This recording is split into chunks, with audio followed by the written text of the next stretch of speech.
Should we start with Mr. Harley on the floor? Mr. Harley, you have the floor. Thank you, Mr. Chair. Good evening, members of council and the guests that we have here with us. I'll do a brief introduction to give you an overlay of what we're going to be discussing. We've invited SEMCOG planning and community development people here to give us an overview of the regional aspects of what we're dealing with as far as rentals, vacancies, foreclosures, particularly the data that came available. Would everyone please turn their phone on? But the purpose really is to show us where we are as a region so we can get a little bit better perspective on the things that are happening here in Warren. Now the second phase is to introduce Professor Dave Martin, who runs the Midtown Comstock program for Wayne State Center for Urban Study. And we've been working with Professor Martin for the past 2 years. He's built a crime dashboard and implemented Comstock procedures for the Warren Police Department. And since that time, he's built many other components, and we'll get into all that as well. But first, I want to start with the regional perspective. If I can introduce Kevin Vitrano. I'll let maybe Kevin get into a little bit more of a, what am I going to do here?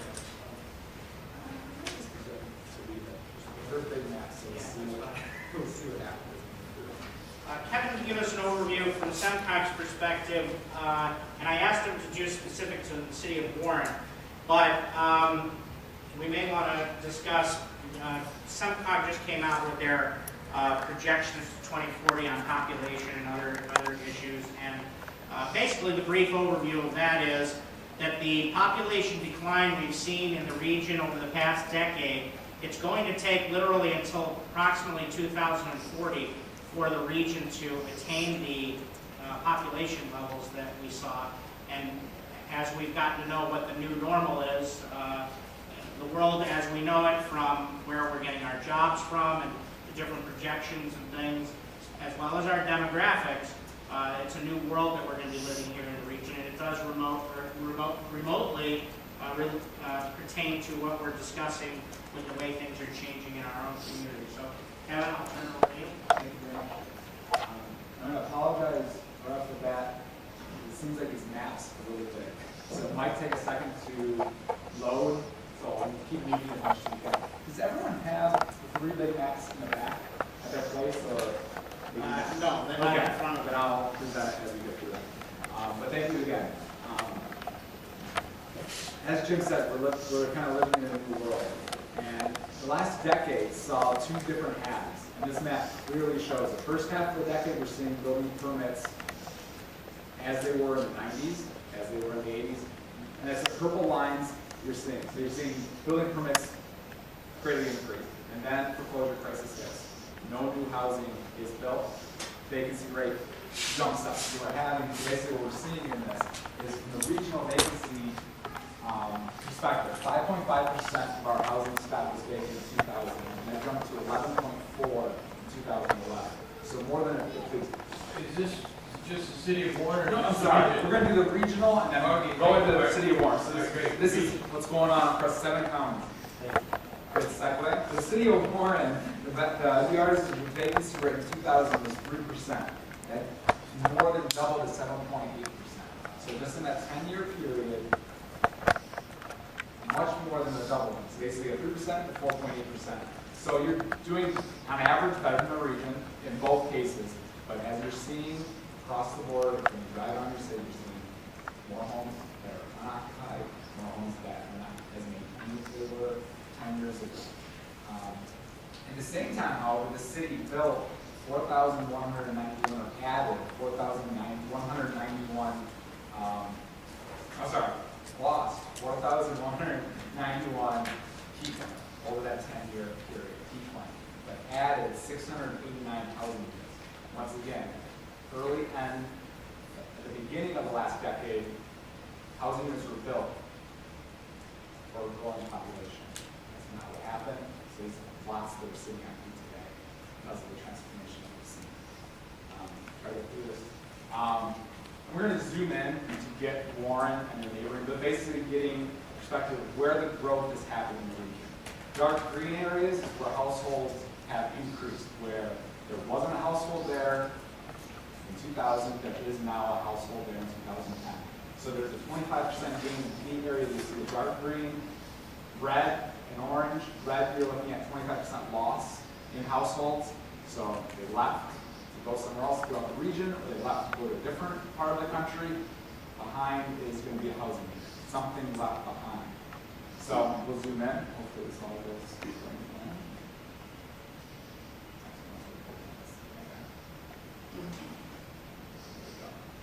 Zooming in a little more, yes. I don't know if they're pointing or anything. That's okay. We all know where Warren is. So once again, you kind of can see, it doesn't happen at a community basis. You don't see specifically, I don't know, does that come up? Does that make sense to people? Where Warren is, Detroit right below, Hazel Park to your right, East Point, everybody. I don't know, is that with the mouse point? Yeah. Okay, so here we go. We wanted to get not just what's happening in the city of Warren, what's happening in the surrounding areas. So here's Warren. You kind of can see that it's not a blanket peanut butter spread of what happened, of where neighborhoods are growing or declining. There's certain parts of the city that saw great loss of households. And there's parts of the city, these dark greens, that actually saw increases. So when we're talking about vacant property ordinances or rental ordinances, they have to be strategically placed. There's different markets, there's different neighborhoods, and as we go through it, thinking about what's happening within the city, not the full city. As a city, like I said, we talk about regional numbers, we talk about city numbers, but it's more neighborhood numbers. What is the difference between this neighborhood and that neighborhood?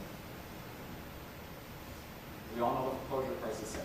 So what we're seeing here is, as of May 2011, which is the most recent data that we actually have in foreclosure, this is basically looking at density.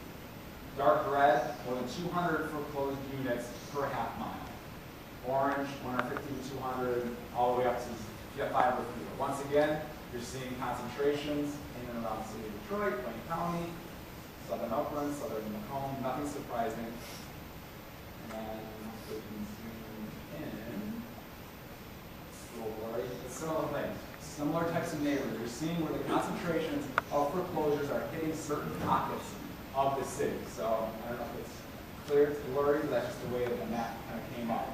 So once again, you're seeing that there's pockets of foreclosures occurring. Certain areas that have very few, 5 to 25, which over the last decade is, we'll take that in many cities. There's certain parts that are seeing huge numbers, greater than 100. Look at East Point. Or perhaps, yes, in certain cities, there's no just, it's happening across the whole city, Hazel Park as well. But in Warren and other larger cities, city of Detroit, for instance, once again, it's neighborhood specific. There's parts of the province that were not impacted nearly as much. So as we go through this, your housing stock is different in these neighborhoods, the maintenance requirements, the housing prices are different. So the strategies need to be specific to what's going on the ground. And I think we'll probably get into that.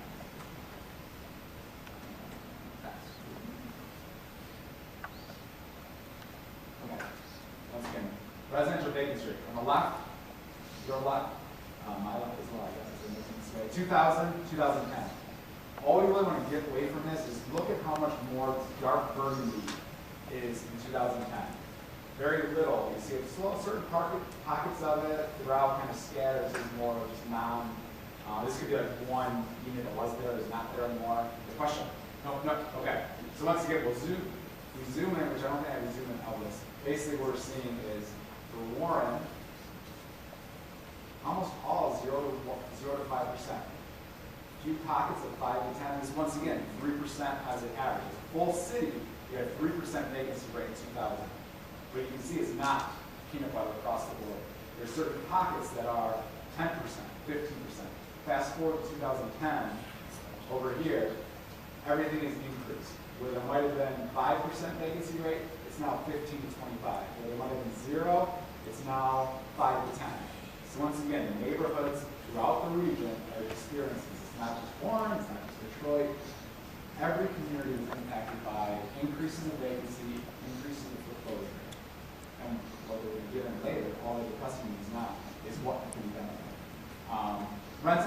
opportunities. When I'm talking about rental ordinances, basically what this is showing you is where the rental units per acre, where the density of rental units are throughout the region. And the biggest thing is we know that it's tied to our center cities. Rental units are in Pontiac, Detroit, and that's basically all we're showing, just where they are in relation to the city, where the opportunities for rental. And as we zoom in,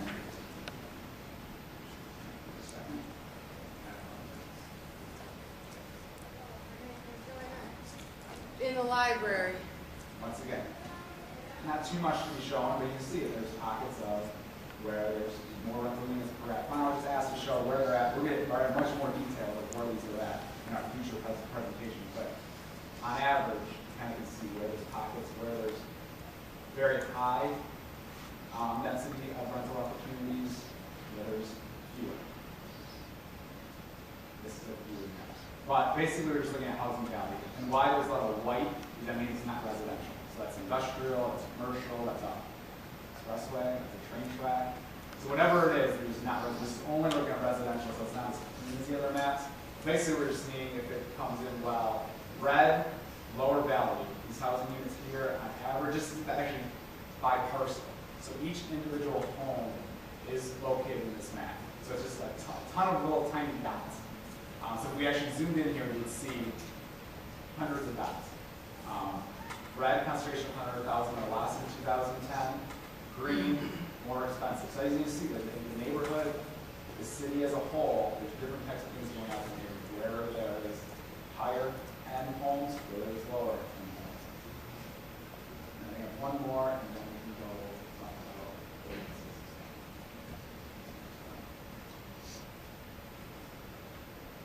Okay, once again, for the last 10 years, we lost.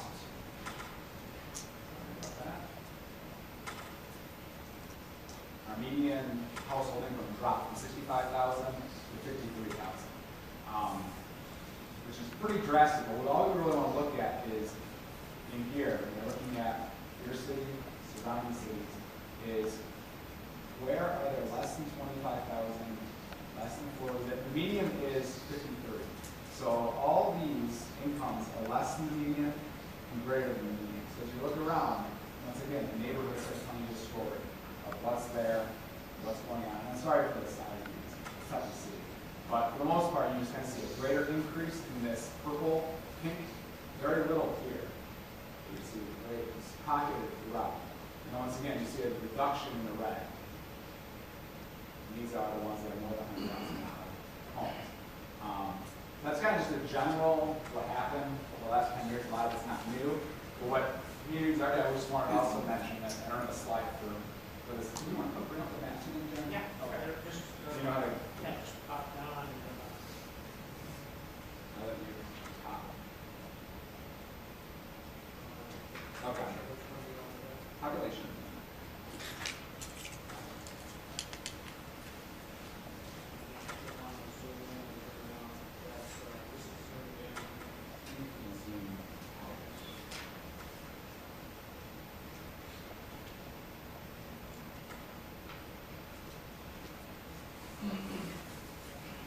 Okay, so this is our full city of, and it's tough to see, big maps. So basically, this is a map of population change.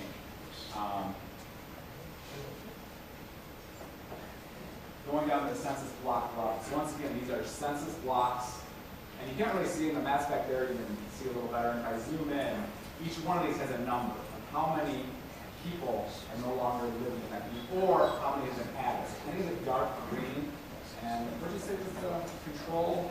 Control plus or minus. We'll zoom in here. This is northwest corner. So each one has a number attached to it. So in this area, you're seeing that. Where we are right now. Yes, and then this is where we want to get the stories of. You guys know why that is. What happened?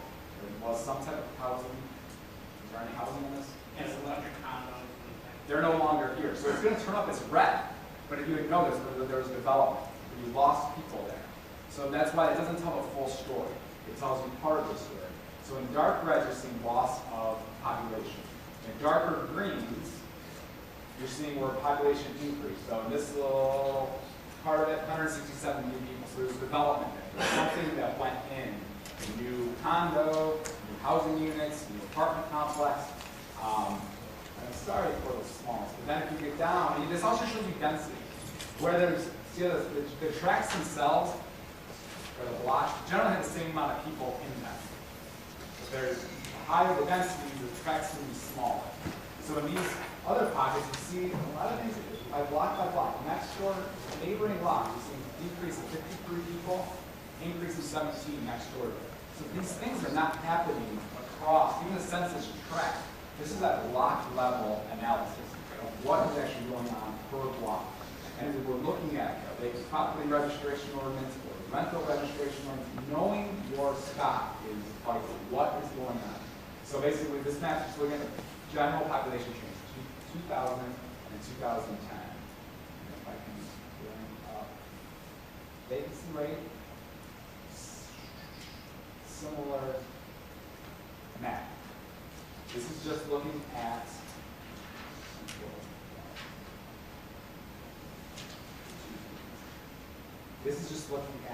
the change in vacancy. So once again, dark red is showing us where the vacancy rate drastically increased. Green or dark green is showing where vacancy rate increased, occupancy rate decreased. So once again, green means go, red means stop. Red, something negative happened. Green, something positive happened. And keep in mind, this is a block by block census tract block group analysis of our city. So literally, each one of these is a block, is a city block. And the census tracts are done that way, so we can tell that 9 people, we lost 9 people in that particular tract. And the two maps are opposite one another. One shows declining people. The other one shows vacancy rate. So you kind of follow the bouncing ball there. So where we see red, there's 7 people that are no longer there. Well, there are 7, sorry, units. Yeah, these are Yes. units and the previous ones were people. Yes, thank you. And we're going to go one more. You put these two together, we develop the neighborhood stability map, which is much simpler as last year. So once again, dark blue, you're looking at this increase in people, decrease in vacancy, so positive. You have more people living there today, you have less vacant units than there were in 2000. In the red or the orange, the opposite. You've got less people there today, there's more vacant units. So once again, you overlay the two that Jim just said. You overlay the population and you overlay the density, you get a map that has a mixture. So once again, it's basically we're defining stability. Not that it's a clear-cut definition, but those that are in the purple, there's something new, there's something vibrant going on there. More people decided to move there. Less people decided to leave. Orange and red, the opposite. There are more vacant homes, and there are less people living in that block today than there were in 2000. So that's a general overview of what's going on. I think Jim also wanted me to briefly touch upon the growth of vacant property and rental ordinances that have happened. Some have been tracking communities that have implemented similar ordinances to what Warren has in both the vacant part of it and the rental registration ordinances. And as you can imagine, since 2006, increases across the board. Communities that never tracked this started to make a major investment into knowing what's going on with their property, what's going on in their neighborhoods. I'll just give you a brief, just run through a few numbers. There are 54 vacant property registration ordinances in the state. 42 of them are in Southeast Michigan. So 70% of those cities that have enacted an ordinance to register vacant properties, to inspect vacant properties, is concentrated here. I can go through who they are, who did all that. I give them my dad and Jim.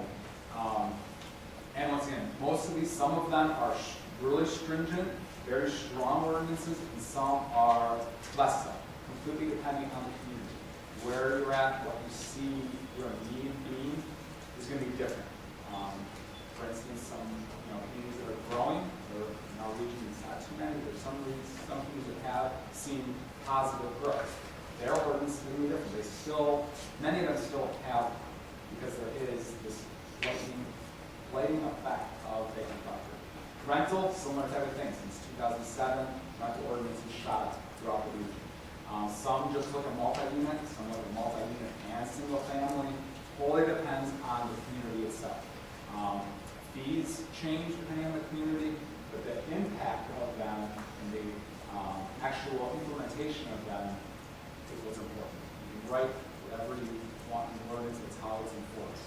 So as I think we go through some of the data for Warren, well, that kind of conversation is how it's enforced, where it's being enforced, is it strategically placed, what kind of stories are we hearing from those blocks, from those neighborhoods. That's kind of what I have to say. If there were Okay. questions, or I'm going to stick around for, yeah, please. In regards to what you've done in regards to your survey, any zoning ordinances in regards to rentals that we've seen happen? Whether they zone, they're going to claim we can have zoning in this certain area where only rentals can go. Something to that effect. There have been. The ones that I've seen have been related to a college. I can send those to you, but for instance, Ann Arbor has one, and Kalamazoo are two that have specific ordinance that target rentals, but most likely it's related to university. Kalamazoo, they have a really strong one. There's a zoning overlay for rental, but it's looking at the college kids. So there are, there's things going. Student ghetto, we used to call it over there. I'm a Bronco as well. I lived in the student ghetto for years. Yes, the student ghetto now has an overlay district for Kalamazoo. So it is interesting. I've not seen one. Those are the two I'm familiar with. Kalamazoo and Ann Arbor, and Portland has some kind of a hybrid. Maybe you should send it to Jim. Yeah. Maybe it's something we can start to look at. Definitely. Mr. President,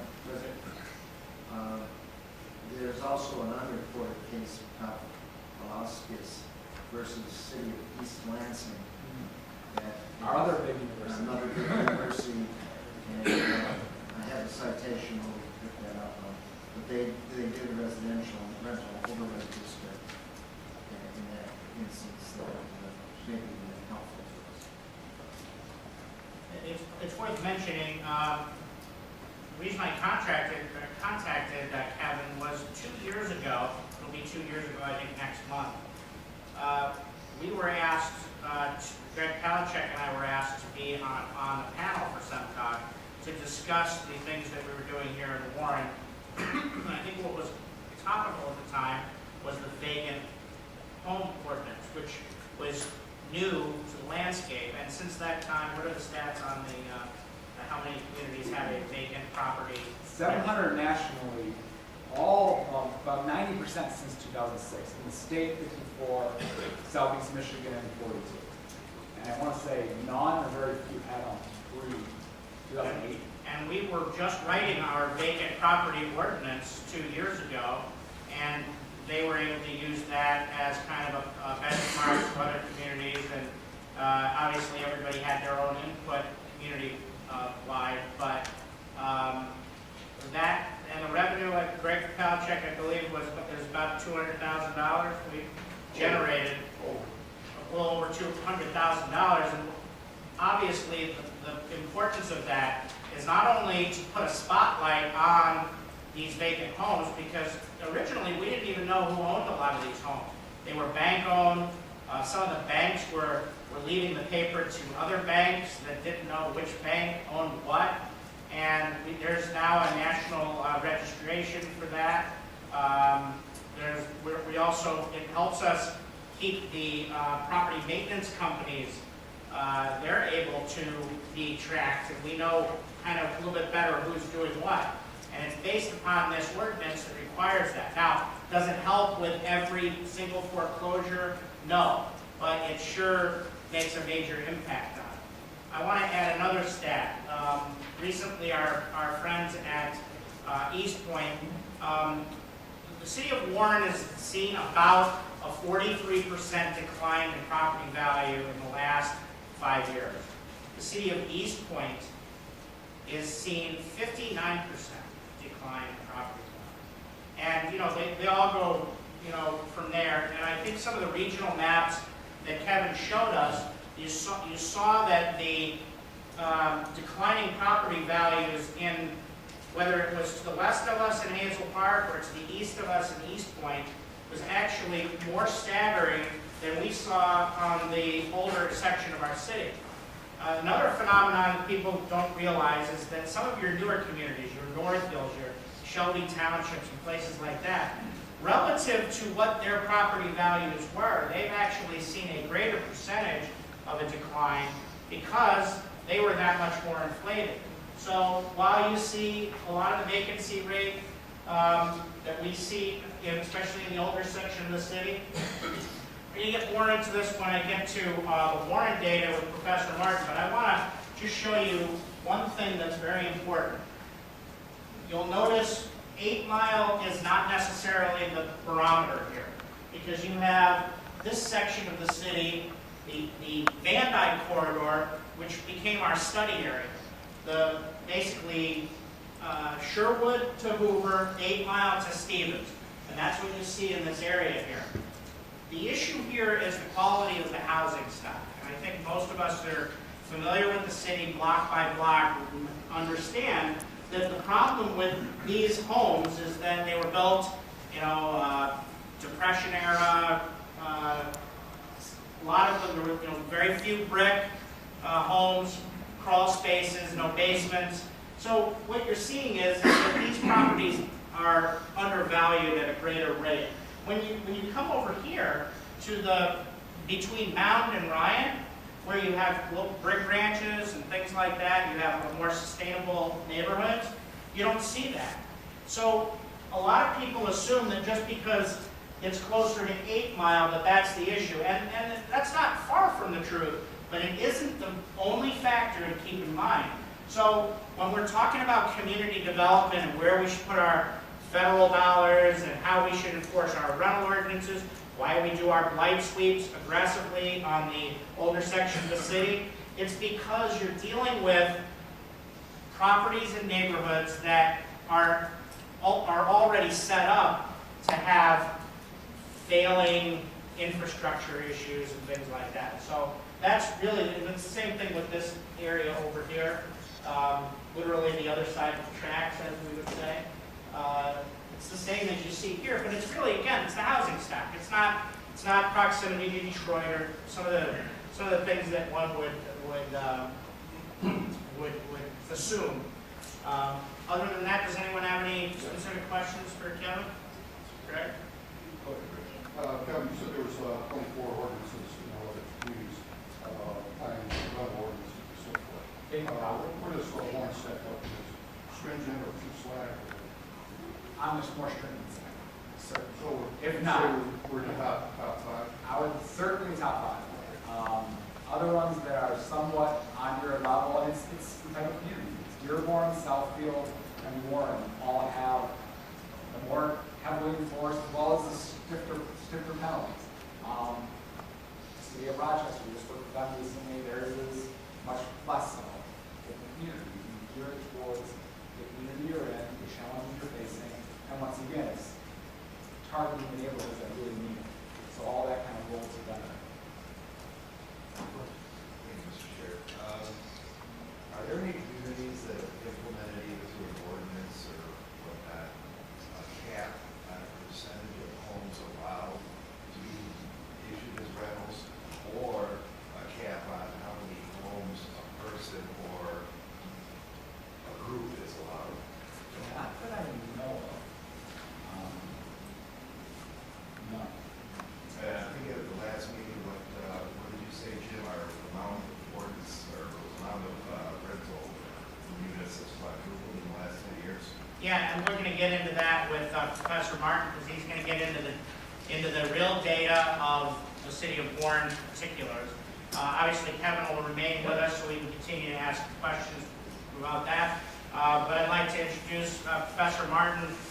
We started our relationship with Wayne State Center for Urban Studies a little over 2 years ago. We met through SEMCOG, but Professor Martin's been dealing with the Midtown area, and those of you familiar with the Wayne State Midtown area, There's about 6 different police jurisdictions, all patrolling in one spot. They've got, there's a lot of divisions and who's responsible for what. They've got a large homeless rate, and there are different factors that a lot of parolees and absconders and things. Plus, they have a college campus there, and they have CCS. They have a major medical facility. They have their own police department. So, obviously, CompStat is the precursor to CityStat in that it takes crime analysis, street-level crime analysis, data-driven, and Professor Martin created the CompStat approach for Wayne State so that they could drill down on a bi-weekly basis, which they do, and drill down on the data and figure out where their trends are. They also assist with the analysis of individual crime trends. Recently, or when we first started, you may recall that Attorney General Mike Cox had sued a class action lawsuit for Countrywide mortgage, and we received a $250,000 grant as a result of that. And we used $7,500 of that to start our relationship with Wayne State. We paid Wayne State Center for Urban Studies for Professor Martin's what ended up being about 1.5 years worth of his time. And then he segued into doing our police CompStat, which then was the second phase.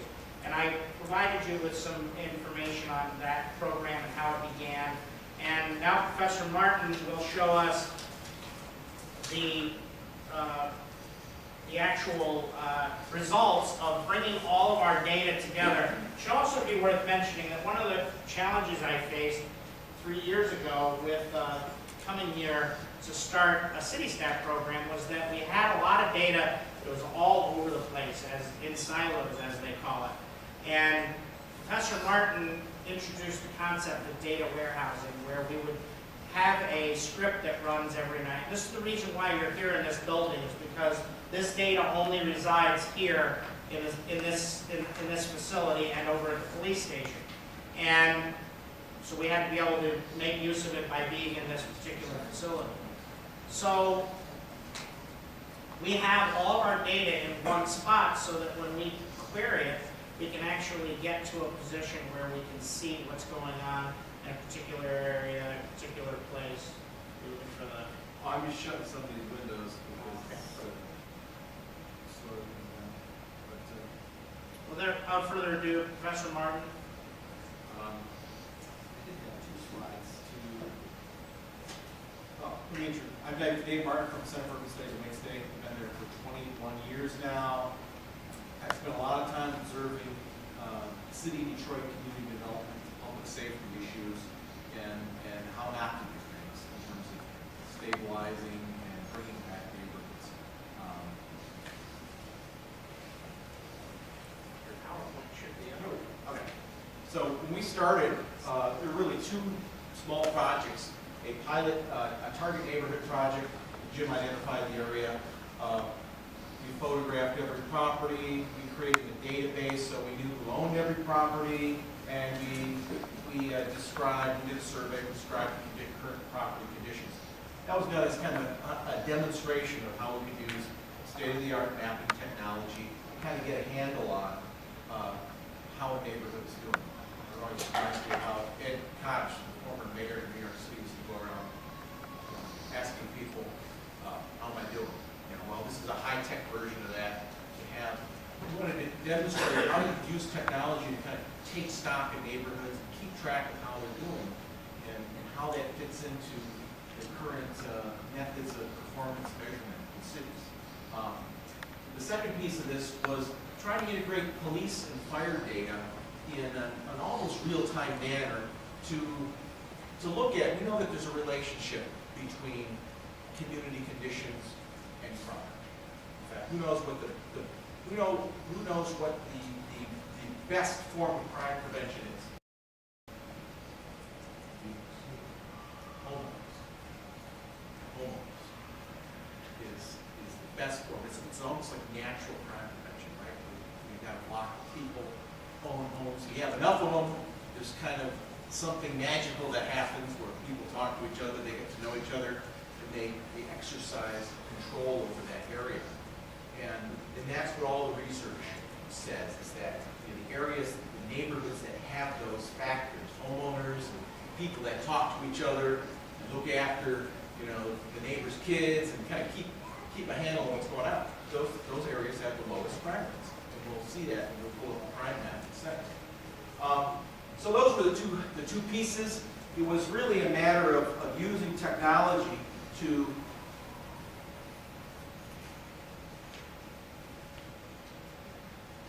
create a number of data feeds from some key departments. There were other aspects that we looked at. We have a data feed on payroll so that Jim could monitor the spending of the various departments and try to have them become more efficient. We have a daily crime feed from the police department, and internally they have a real-time crime feed and real-time crime mapping that they're starting to use now. Same with the fire department. There's also a data feed that comes from, was it DPW? Yeah, that's our complaints. Public service on complaints and building and safety violations. And then there's all the property data on who owns what and how much it's worth and when it was sold. Lots of information there. Well, that's all been integrated now so that we can make some maps. And one of the things is that the maps kind of all look alike now. The crime map looks a lot like the vacant property and the rental map. All these things kind of go hand in hand, crime, vacant properties, code violations, things like that. So let's take a look at.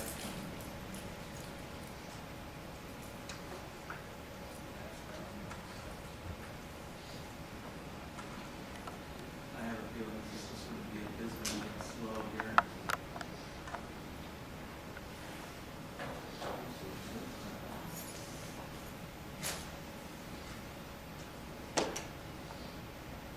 All right, so all this data is viewable using.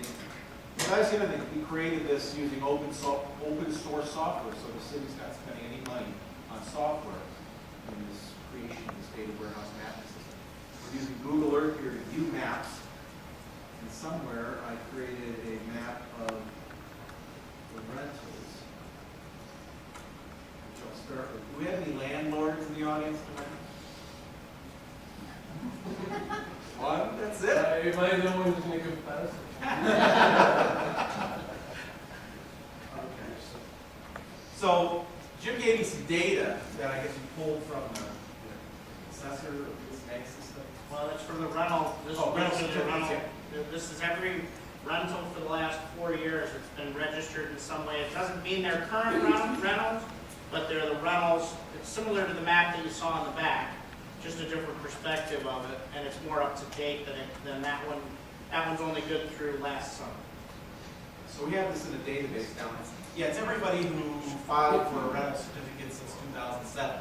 This is roughly some 10,000 of the 50-something odd thousand properties. And it's really interesting because in the northern half of the city, you're looking at roughly 10%,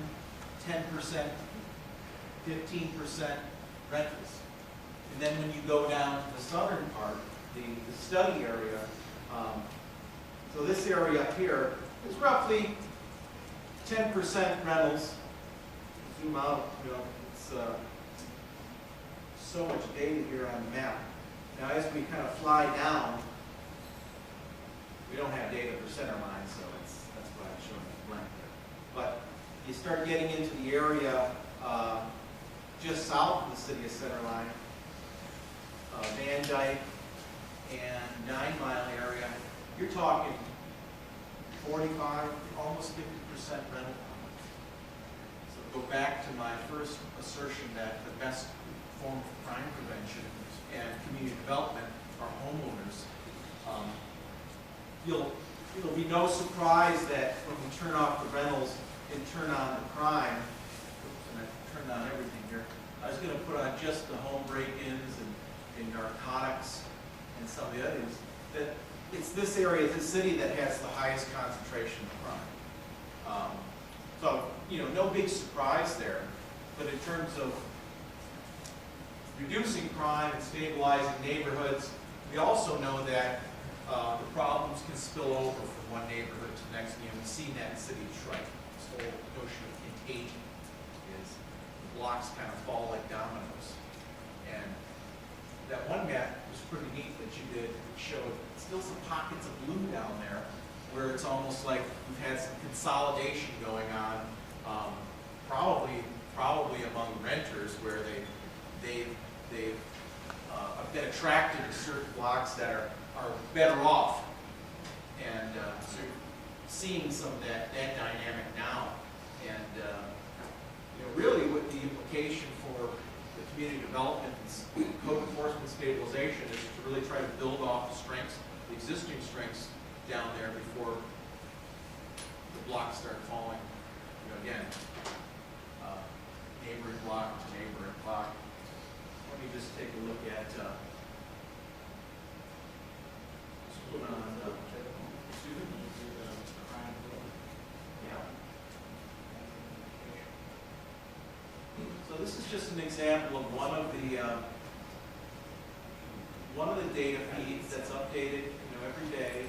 It's being used by the police, and it's also being used as part of the city stand initiative to know what's going on where, and then for evaluating the impact of what's being done.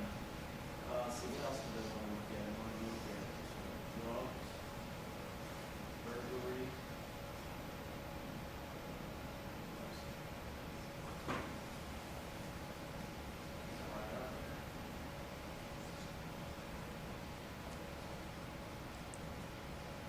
We're looking at the last 90 days, so I'm going to roll back. That's the other neat thing you can do is it's almost like TiVo. You can kind of play it back in time and get a sense of concentration, where things are piling up.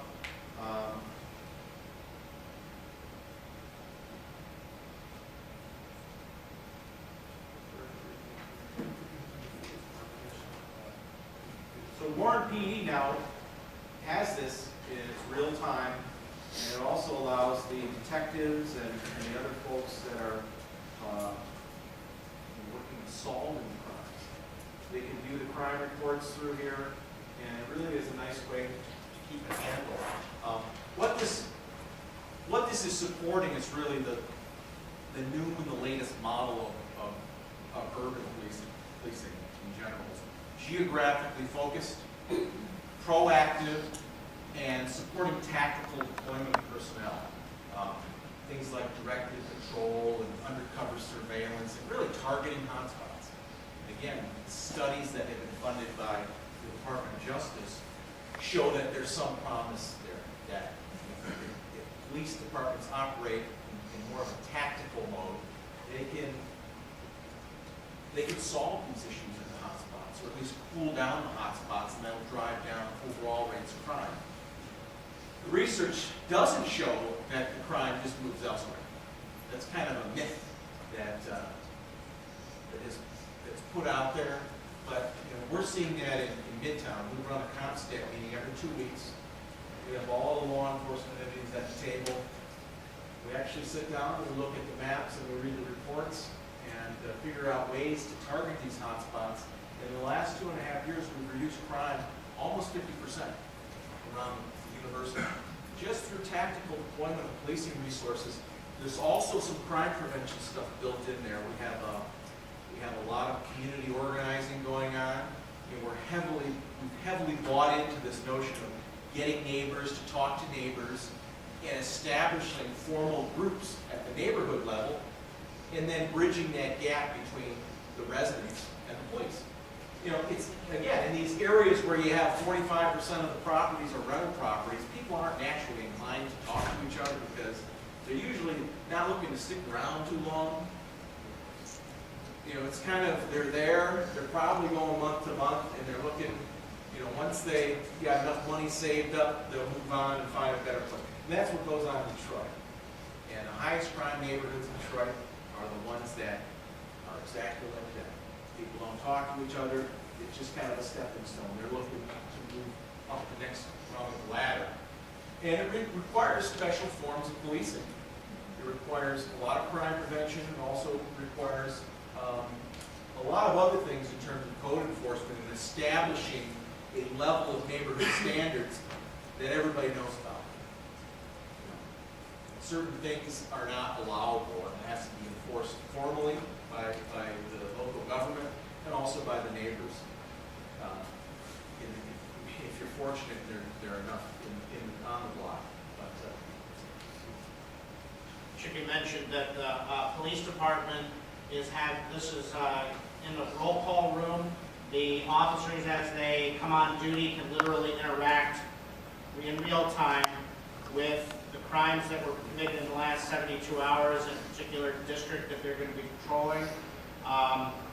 We can, as Professor Martin's done, he's segregated certain kinds of crimes where you can see all of them, and literally click on each one, read the report, get an idea of what's been going on in your patrol area over the last 72 hours or so.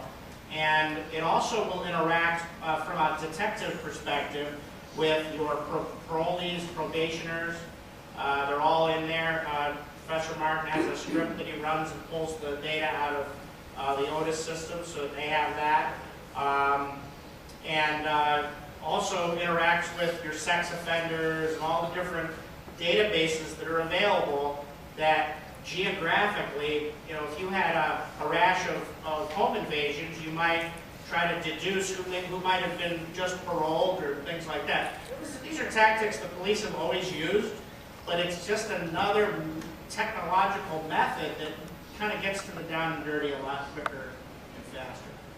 really, in putting together these data feeds of the different departments, it really points to the reality that controlling crime and creating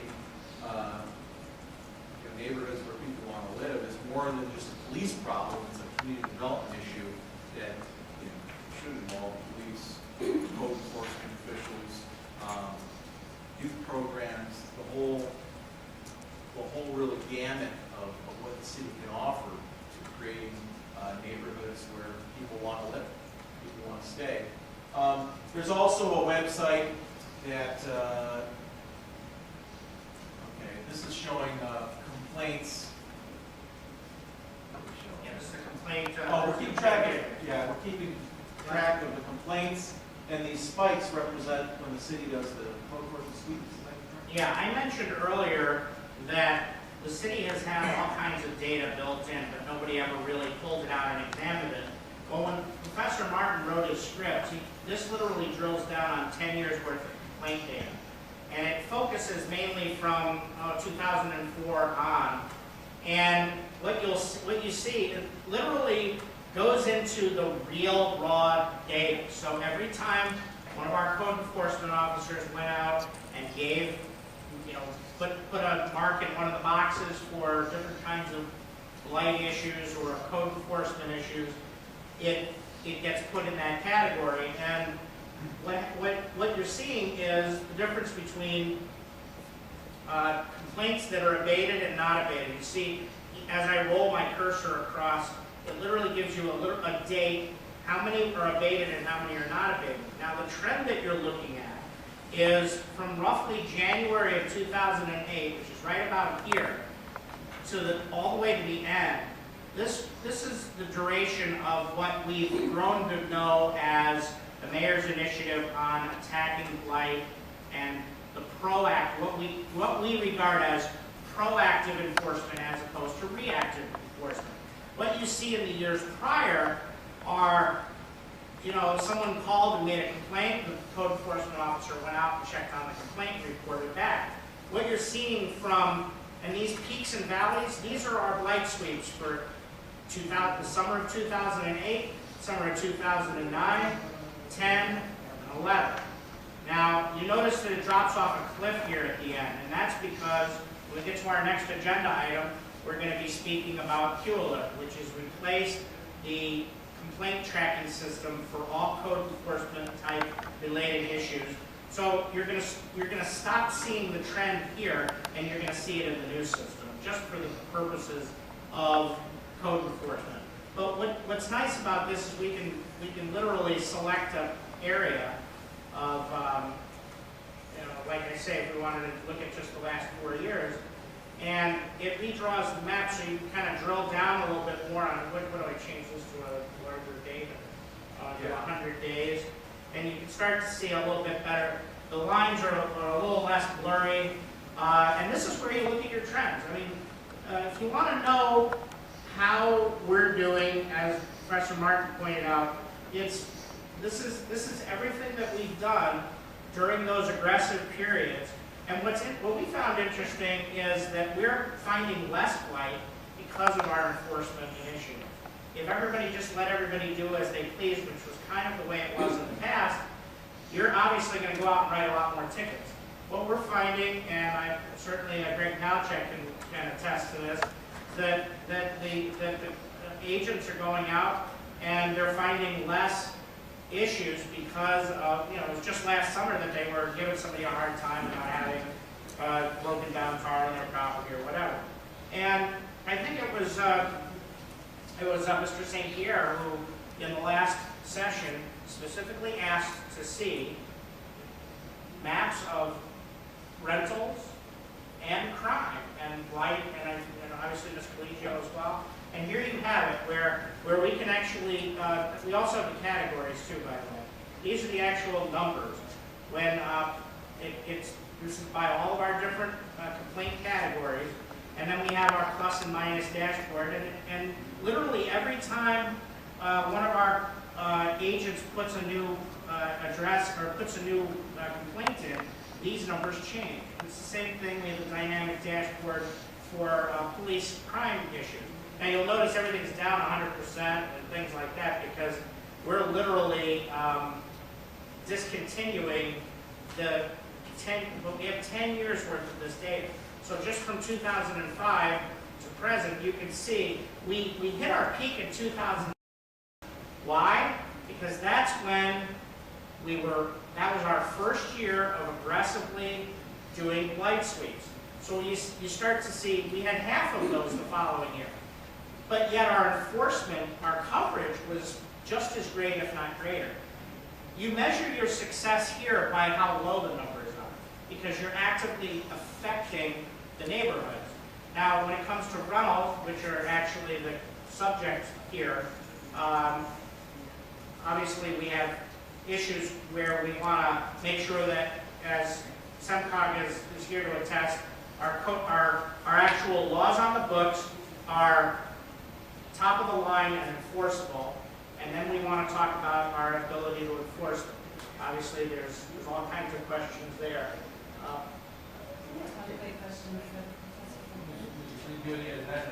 Yeah, how many rentals did you say were in the city?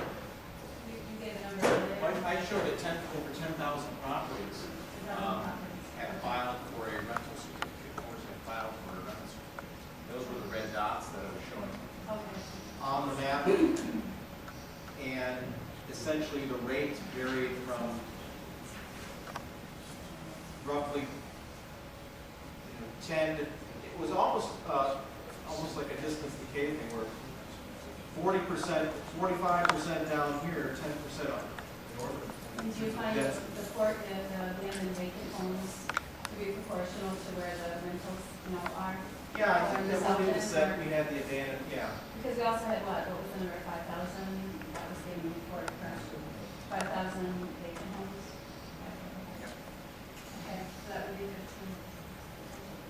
And the city maintains almost 1,000 lots that are in the city's inventory alone, which is also a hindrance on our efforts because we have to we're the primary maintainer of those lots. In addition to the ones that have fallen into disrepair or vacancy, some of the issues that Mr. Palachek has already brought to our attention, the phenomenon we're seeing with all these, the problems we're having with the county releasing large tracts of land to people who are not handling them as responsibly as we would appreciate. And as you know, with property, it's all about who controls the property.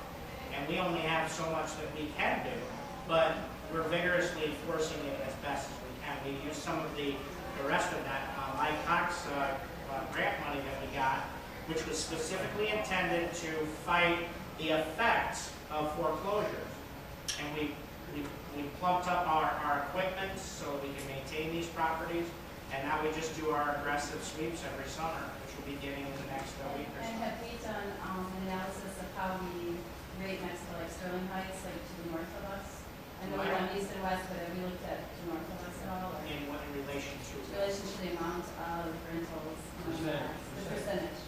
Yeah. We don't have, Probably shows yes. the data on the rental units. Right, we did east and west, but I didn't see anything north. I was just curious if they know. We wouldn't have that data, but We have it. SEMCOG would. Sure. Sure, and again, remember, keep in mind, everything is relational. So if you were way up at the top of the mountain, you might have actually fallen harder than we've always kind of been around in the middle, and our fall was not that great, even though relative to everything else, it seems that way. So I think regionally, we look pretty solid, even though it's kind of the world that we live in. And as I pointed out to many people, you can go down all of the older ribbon communities around the circle Detroit, and they're all experiencing the exact same complications as far as not only rentals, but foreclosures, the effects of foreclosures, all of these snowball effect. Mr. Mark, in regard, you done? Yes, so Midtown is similar in nature, it's fairly transient. You have students that move in and out to a certain extent. What can you, as far as the city, what would you recommend? Is the neighborhood watch programs? Is that something to get neighbors talking and to get people together in order to be the best way we can prevent crime and or solidify neighborhoods? I think there's a couple things the city can do. There are a lot of really neat models on early warning systems where you can use the information that's available, monitoring properties, unpaid taxes, unpaid utility bills, really trying to get a sense of the areas that are becoming the most susceptible, and then targeting the community prevention efforts, tactical law enforcement, and community development, code enforcement stuff to those areas to try to nip the problems, or at least control what's going on in those areas. So I would suggest Starting at the lower rung of the ladder, so to speak, and then try to... you want to focus on, some cities go in, they try to deal with the worst of the worst, and it's very difficult. The areas that... You say they're already the lost. ones that, well, yeah, I mean, the Why ones we- that why we- the ones that need it the most are often the hardest to get Turn around. successful. But building off really the successful, the stronger areas would be, I think, a better strategy, higher probability of success. So work your way down. Well, not necessarily down, but take a very tactical approach, look at the strengths of the blocks, and try to support those that are doing okay. The good blocks, they're good for a reason. They got generally long-term residents. People care about their property, and the last thing you want is them to be threatened and start moving out one by one. But I think we would see very much in terms of concentration, stronger blocks in the middle and then slightly weaker ones around them. But to try to build more or less an early warning system to be able to monitor these important predictors of the health of the block more or less. Have you found Deputy Commissioner and I have talked about the hotspots put on the website. Have you found them to be useful? When I talk about hotspots, because of this technology and because of the information sharing, residents would be able to have the opportunity to know where these robberies are maybe taking place in neighborhoods, where they can be spotted. Put it on the website. Would that be helpful? No, East Point does. More and more communities are doing that. Have you found it useful? They're using a service called crimemapping.com. I think it runs like $1,000 a month. And you basically, you're putting up your crime data so the citizens can see what's going on. A lot of communities are doing that. Detroit, Hamtramck, Grand Rapids. I'm not sure one strategy. But again, you know, in some of the more troubled neighborhoods, you've got the smallest number of people who actually care. So, but you know, that's certainly one strategy in terms of sharing the information with the public. But in terms of problem solving, it really doesn't get at the neighborhood problem solving. That really is a very much a labor-intensive and creative type of approach to figuring out what you can do in some of these areas to save them. And based on your background, any city similar in demographics that has seen a success story that Warren can sort of mirror? Would you say where should we go looking for a success story as far as a city with this type of demographics and, you know, dealing with rentals, old versus new part of the city? Anything you have in mind?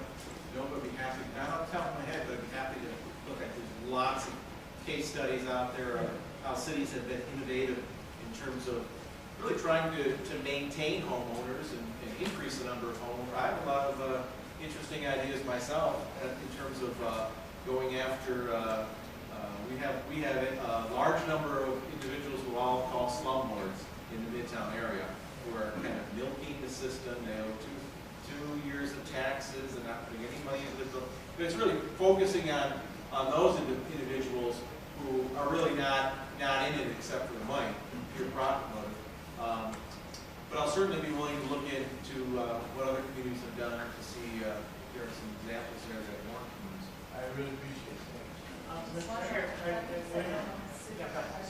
Going back to where you were discussing, you know, your community going after some, or quote unquote, you know, we've had some issues going on here with collecting some monies here and there. Have you found anything to be successful in that? You got to go after them one at a time. One at a time? One at a time. We Almost were proposing prioritized list Yeah. of the, I call it dirty dozen. Okay. Some cities have taken that moniker and they publish their dirty dozen list, and they use every angle that's possible to. And again, it's about establishing a expectation. Right. And Detroit provides a horrible example, really, of how things were just kind of let go for so long, and people think they can get. I talked to some of these landlords. They think they can get away. Well, you know, everybody's got code violations. Right. You know, if you look at the taxes, they haven't paid their taxes in 3 years. They owe $50,000 in taxes. Yet they have a bunch of people on public assistance who are paying them a good share of their assistance dollars to him for rent, and it's absurd. I think that's kind of one of the questions that started this whole meeting, some abatement issues of landlords having properties going through the abatement process while still having licensing and things we're trying to tighten up. Do you find correlation with the abated homes, nuisance abatement sitting in neighborhoods in common, obviously, and it just deteriorates and brings it up? I did a study 7 or 8 years ago when Mike Duggan was the Plain County prosecutor.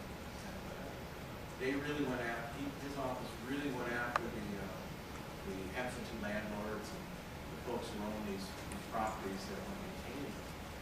I found that in 1 out of every 3 of the cases where they just simply sent a letter and with a subtle threat, that they got a response. That the owner agreed to fix up the property.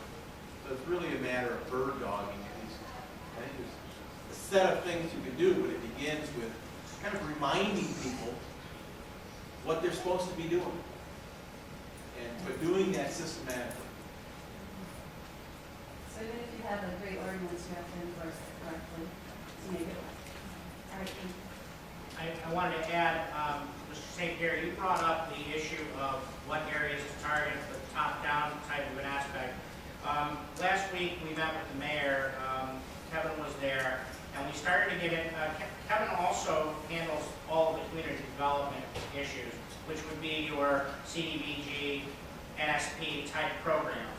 And so he also brings a unique expertise on maybe some of the ways, as you're now about to examine your new action plan for spending your your new federal dollars on neighborhood issues. And you get into some of those questions about, they've allowed us now to go into neighborhoods that previously were not target neighborhoods in the city of Warren. And one of the proactive things that as council that you can do is guide those dollars so that they do that, stabilizing a neighborhood that hasn't yet fallen off of a cliff, or a block, or a couple of blocks. And those are where areas where we can target those dollars, instead of the approach of infill housing where you're just plopping things down all over town, and they don't necessarily enhance that block or that neighborhood. So you can plan based upon the numbers that we were able to provide regionally, neighborhood-wise. I think that a hybrid approach of SEMCOG's census-based data and Professor Martin's data warehousing approach with our internal data, whether it's crime data, rental data, foreclosure, vacancy data, we can kind of bring all that together to make decisions based literally block by block on where we may want to allocate those funds. So if you have any questions for Kevin about neighborhood stabilization programs, and SEMCOG can give us a unique perspective on how other people are allocating those funds, and maybe we want to look at that a little bit differently. We do have the power of the purse when it comes to certain programs, and that might be of some help as well. Anything else? Mr. Ward? To add on, and I include Professor Martin's with regard to the cap on percentage of homes, or the number of homes allowed. Are there any measures in place by any other communities regarding correlation between the rentals and crime that would institute people being able to revoke the rental certificate? Let's say there's a drug rate at no rental homes, where there's periodic drug activity at rental homes or things of that nature, where it could result in revoking the rental certificate. Sure, I mean, anybody can file a nuisance abatement civil suit. A lot of cities do that.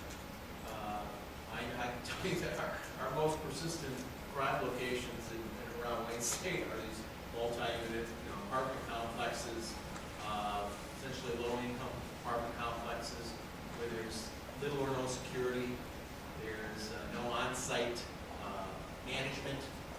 Usually there's some person who lives 30 minutes away, they're responsible for the building, they have no idea what's going on. Then there's an owner that lives in some other state. But yeah, that's an approach that a lot of cities utilize, and I mentioned the whole Dirty Dozen approach is that you can threaten, kind of subtly threaten it at first that, hey, notice if your location has a long-standing issue with crime. Here are some of the things we're suggesting that you do, and hinting at a longer-term strategy of a lawsuit if they don't help, they don't work with you to abate the problem.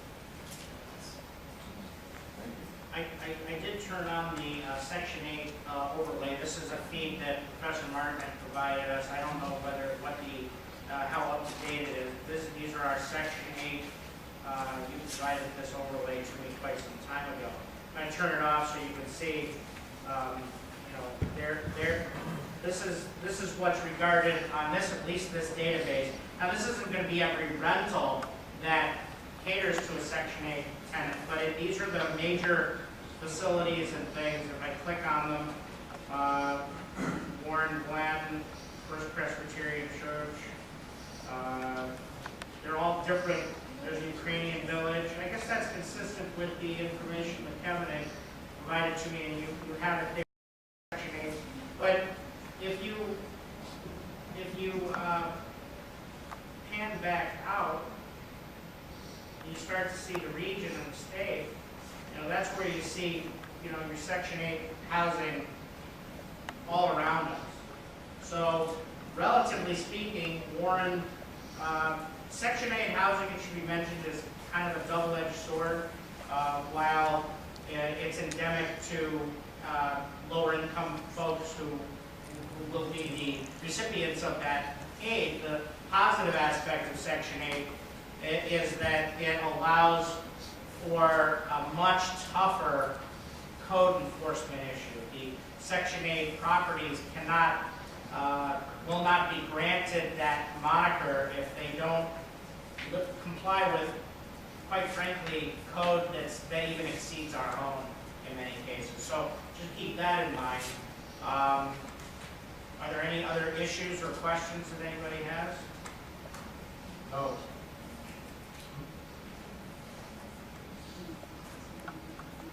Oh, yeah, we do have the police department here, obviously. Deputy Commissioner We Clausen.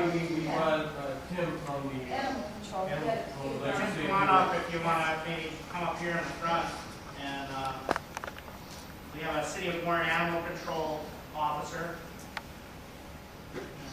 We're not going Hey, to why talk don't you about, come up to the microphone and then have, so everybody can hear you. we're not going to talk about potbelly pigs. Yeah. We already did. We already did. Okay. Get the real stuff. My name's Tim, Animal Control. When I saw the article in the Warren Weekly, Kelly Collegio there about the rentals, it brought up a problem that I am terribly having with rentals. Maybe most people don't realize how many of the bottoms that they're down in the mud. But with the rentals, you're getting the people that are coming in with their animals. And with their animals, of course, they're not vaccinated, they're not licensed. They bring in all types of animals. Unfortunately, the ones that we're having the most problem with is our deer pit bulls. Not saying the pit bulls are bad. I don't have nothing against them. It's the people, the responsibility that takes to control it. And probably about 90% of the animals that we're dealing with now is from rentals. It's just, it's got out of control. I go to the houses, I try to educate. That's always my first priority, education. I give them time to get the vaccinations. We hand out coupons from veterinarians that offer low discounts, vaccinations. People, they still don't take care of it. Others, they say, well, we don't have money, but yet they go out and find other non-essentials per se. So somehow or another, I've tried to, would like to see the landlords become more responsible. I've tried to contact landlords in the past because I'm getting lots, you know, with the dogs are just being, they come into a rental, we got established people that are on either side of them. Now we've got unruly dogs, unruly people, and it just makes for, you know, not a nice area to be in. And that's what I'm seeing. I'm seeing a lot of people leave. And I do see that out in the neighborhoods, especially in the areas that everyone is talking about. And I've called the landlords, and some of them are responsible. They'll tell their tenants, hey, I didn't know you had a dog. You're not supposed to have a dog. Most landlords are not checking up on this stuff. And with the rentals too, we come with a problem that I'm dealing with property maintenance, vacant properties. We have animals that like to move in because they don't know where else to live. We got cats, our favorite, right? Cats and cats and cats. And then we got the raccoons and the possums. We move into the vacant houses. And everybody is like, okay, it's up to two people that take care of the animals in the city, to take care of everyone else's problems. And we're trying to make people more responsible, to keep their properties clean, take care of their garbage, and that's what the animals are living on. But back with the rentals too, with the dogs, I think the council and most people don't realize how much it costs in the city too. For every dog or cat that we pick up and take to the county, it costs us the city $65 to $150 per animal. Now, when the dog or a cat does not have any identification, it's held up there for 5 days. It costs us $65. And if I take it out on a Thursday, we still have to pay Saturday and Sunday, which does not count in the days. Now we take up a dog that has a collar on it, it can be close to $150.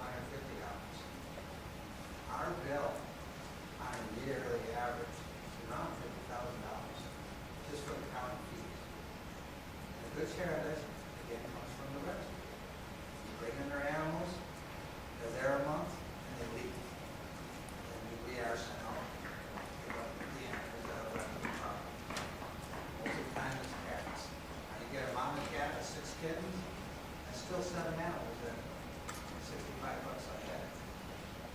So it really adds up. Now, if I try to make the homeowners responsible for their animals, they can take them up to the county themselves, doesn't cost a dime, if they're a county resident.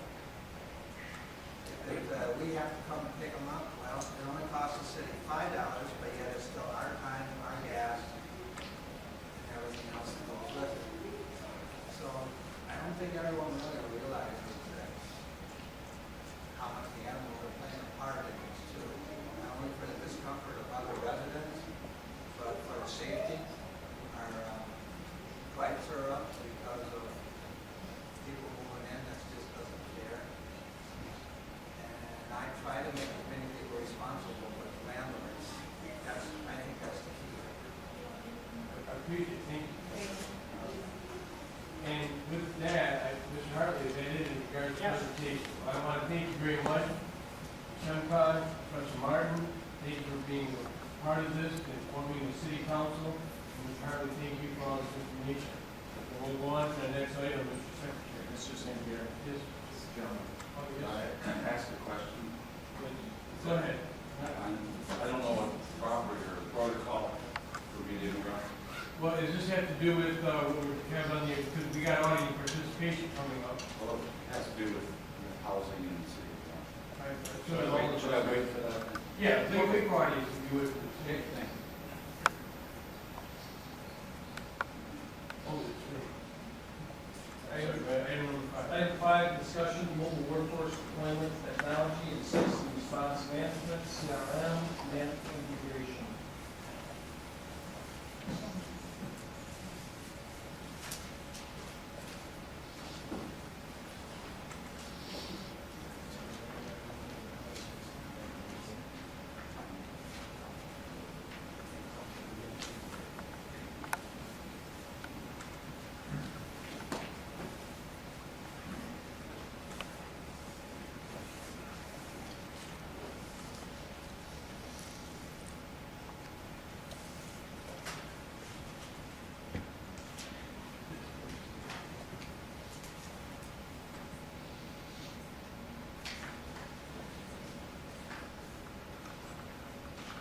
Jim, you gonna take a second?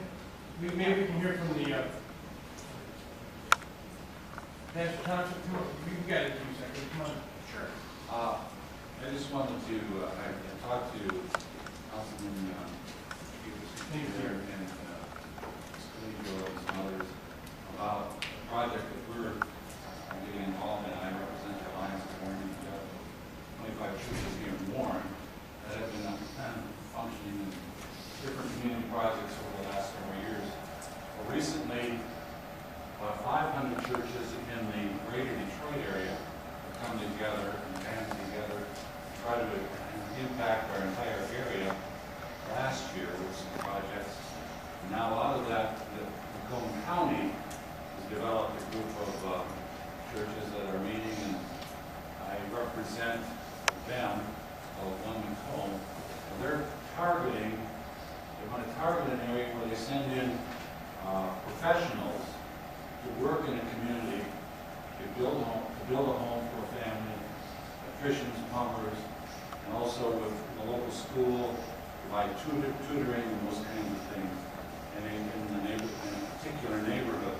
So we're looking at a couple of neighborhoods in Warren where we might be involved, and I'm listening with curiosity as to what the professor was saying, and this gentleman here from Suncog.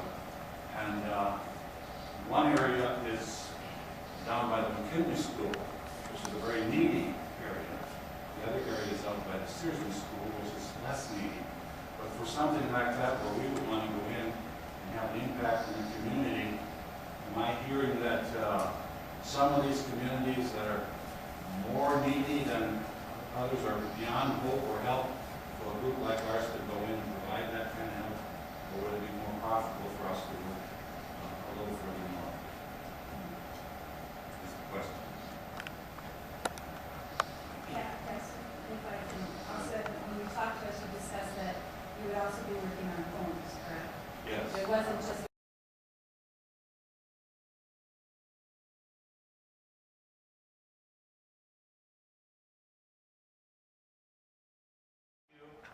with outstanding data so that you can make a determination of the kind of an area that you want to target.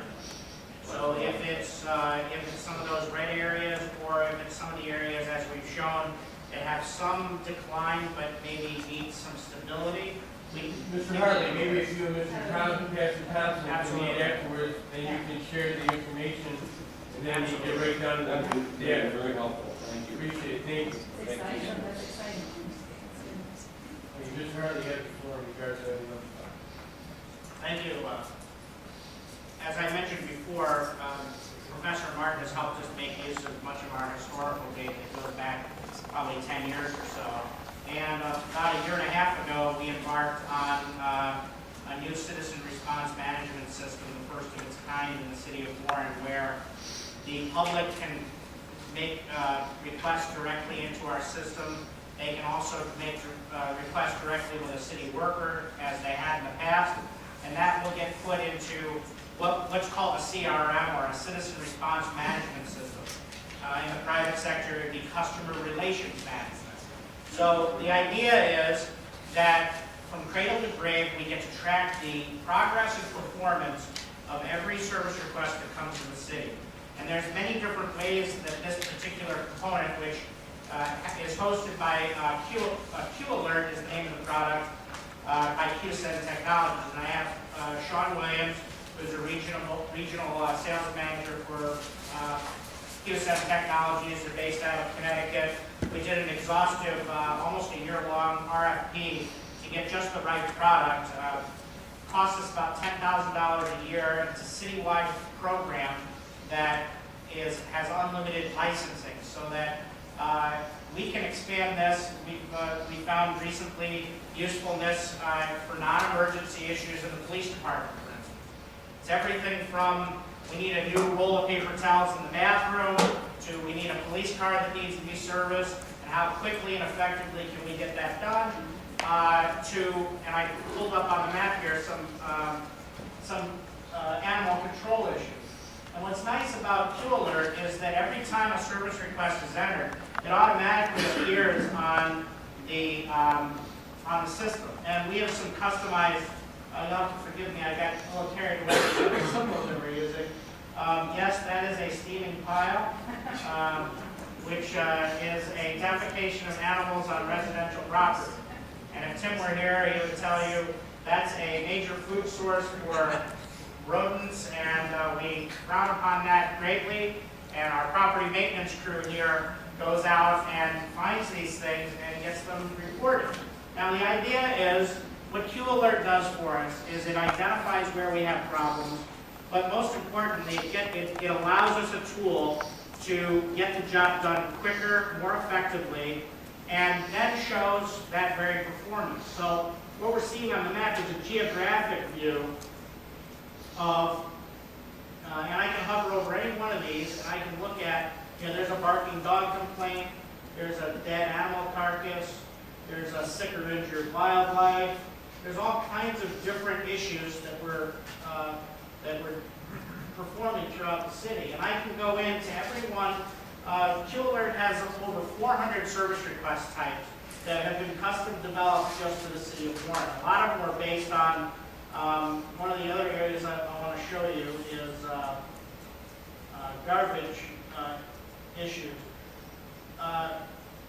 Unlike the maps that we saw earlier, what I think is very interesting about these garbage-related issues is that, let me just take, for instance, a recycling.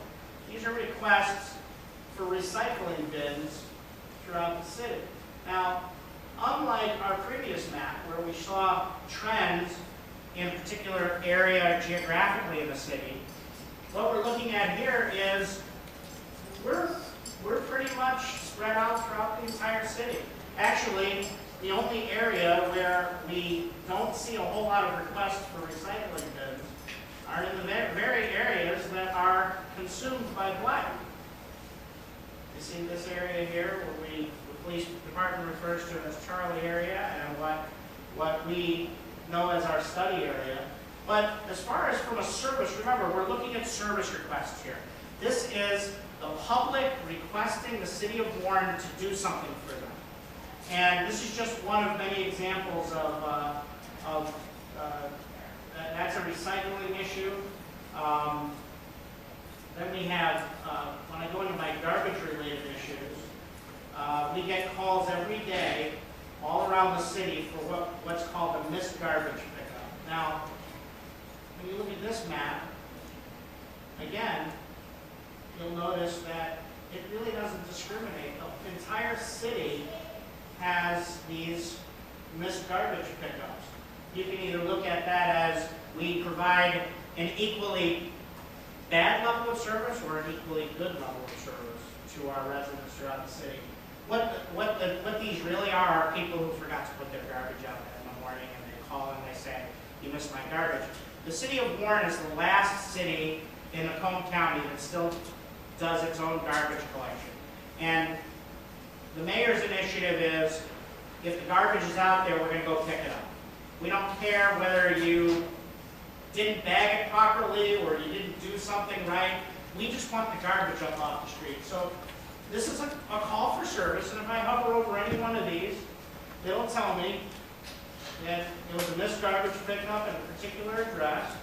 They left their information, and when I go into any one of these, missed garbage, called sanitation, has to pick it up, and it tracks the history of what happens with any one of these service requests. And when I drill down on it, and again, this is the desktop version, so this is what we see when we're at basically a very simple who, what, where.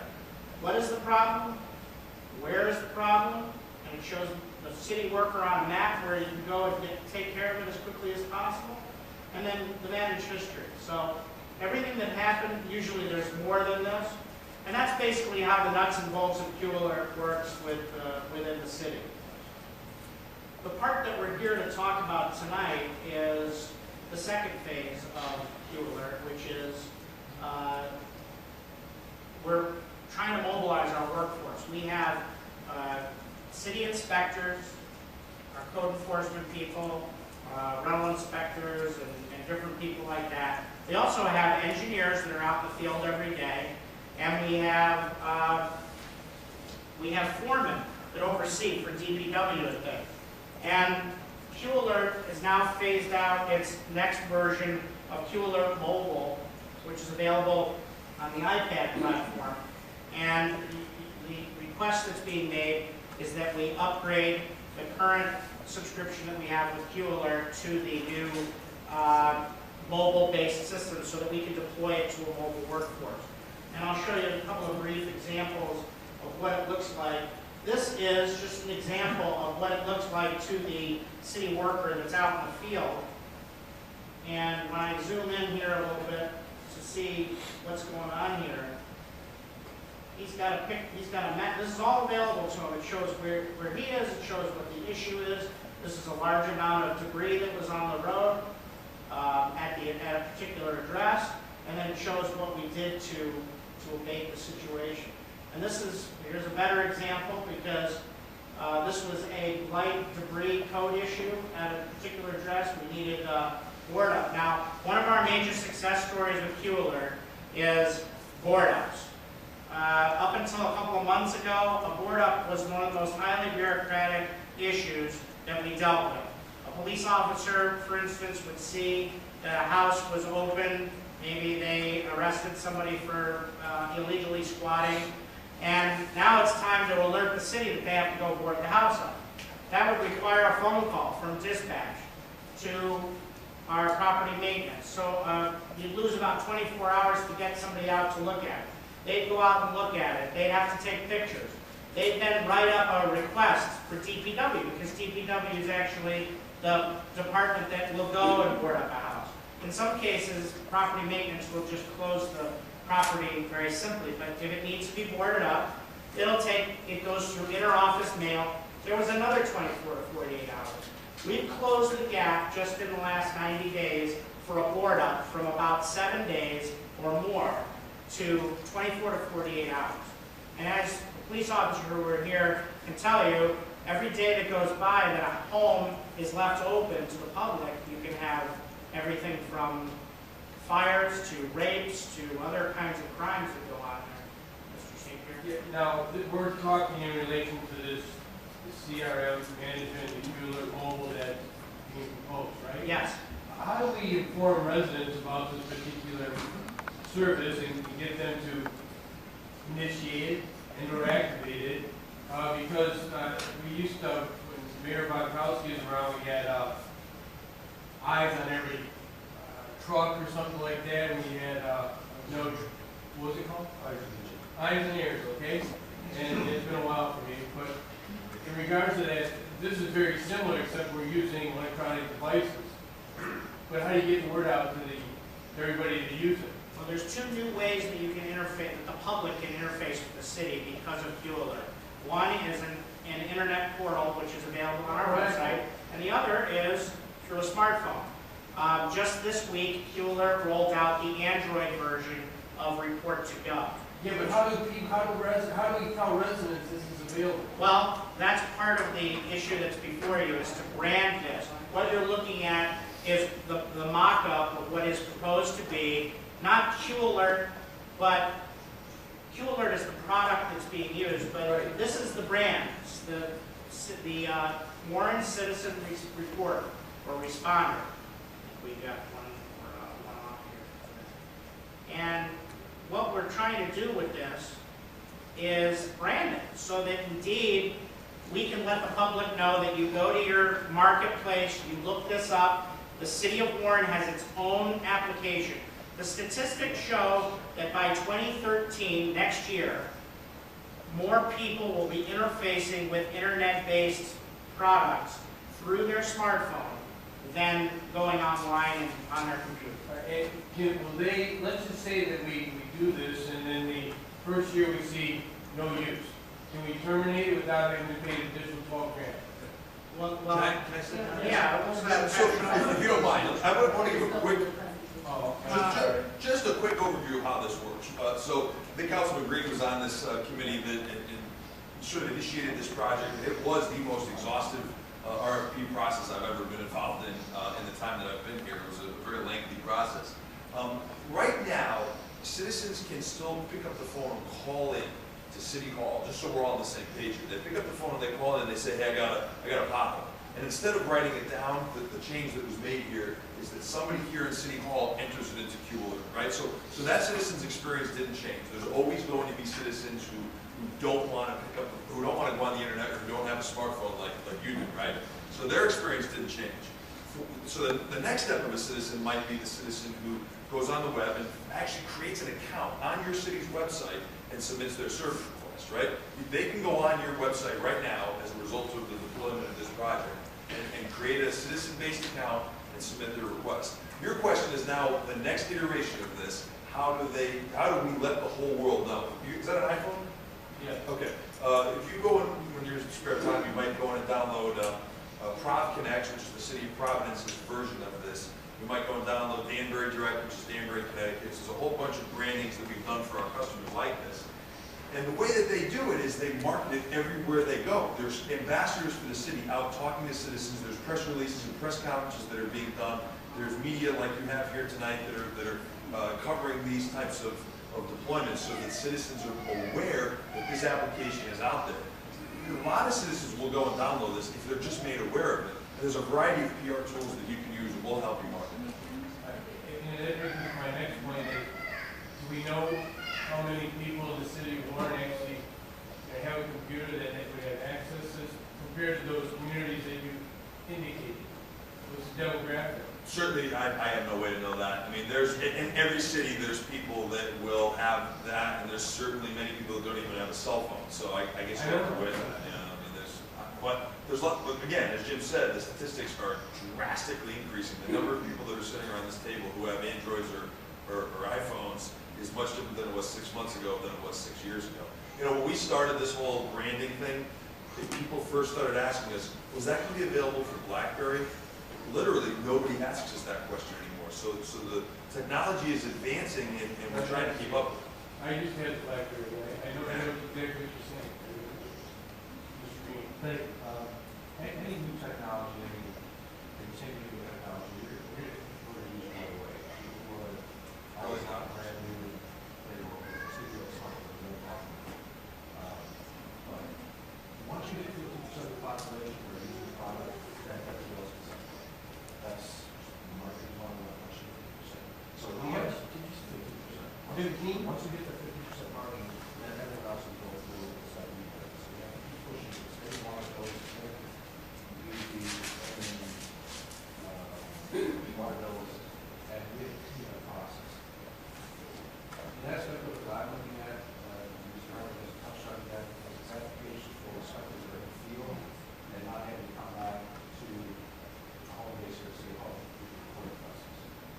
And also using paper, this tool will allow them to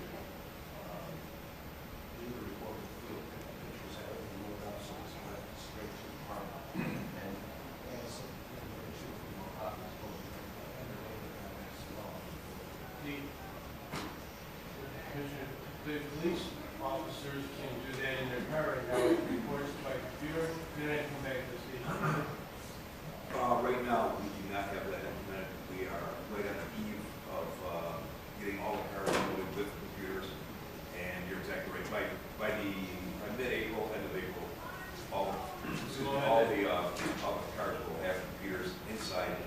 And that will, of course, allow an officer to take information and generate a report of a crime, of course. Well, it's so fresh in their recollection. Right, absolutely. It will also allow for the demonstration that the professor just put on to have the up-to-date crime feeds, and we'll immediately be able to identify a pattern that the officer can react to. And we'll also have queue alert capabilities. So if they see a pothole, instead of just driving by or calling into dispatch, they'll be able to pull off the road and just immediately cut it in, and that would go, of course, for any graffiti that was on a house. Again, it would be responded to very much. Touch on that. We're trying to eliminate the bureaucracy in the process. I think Councilman Green touched on that. The process between each event that really gets in the way with diminished personnel. Obviously, we're dealing with, we've got 200 less employees in this city than we had 10 years ago. We're still delivering the same, and in some cases, maybe better services, but was it based on how many people that you had before that you maybe didn't need?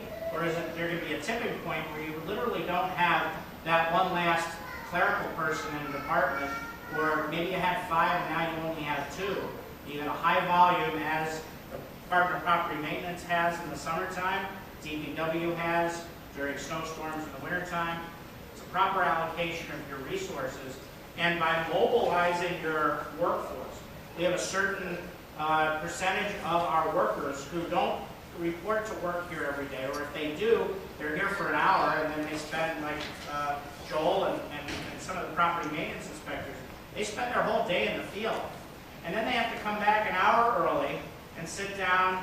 Instead of being out doing their work in the field, they have to sit down and enter all the things they did and wrote down on a piece of paper into the system. This eliminates that whole step. It also allows them to respond in real time.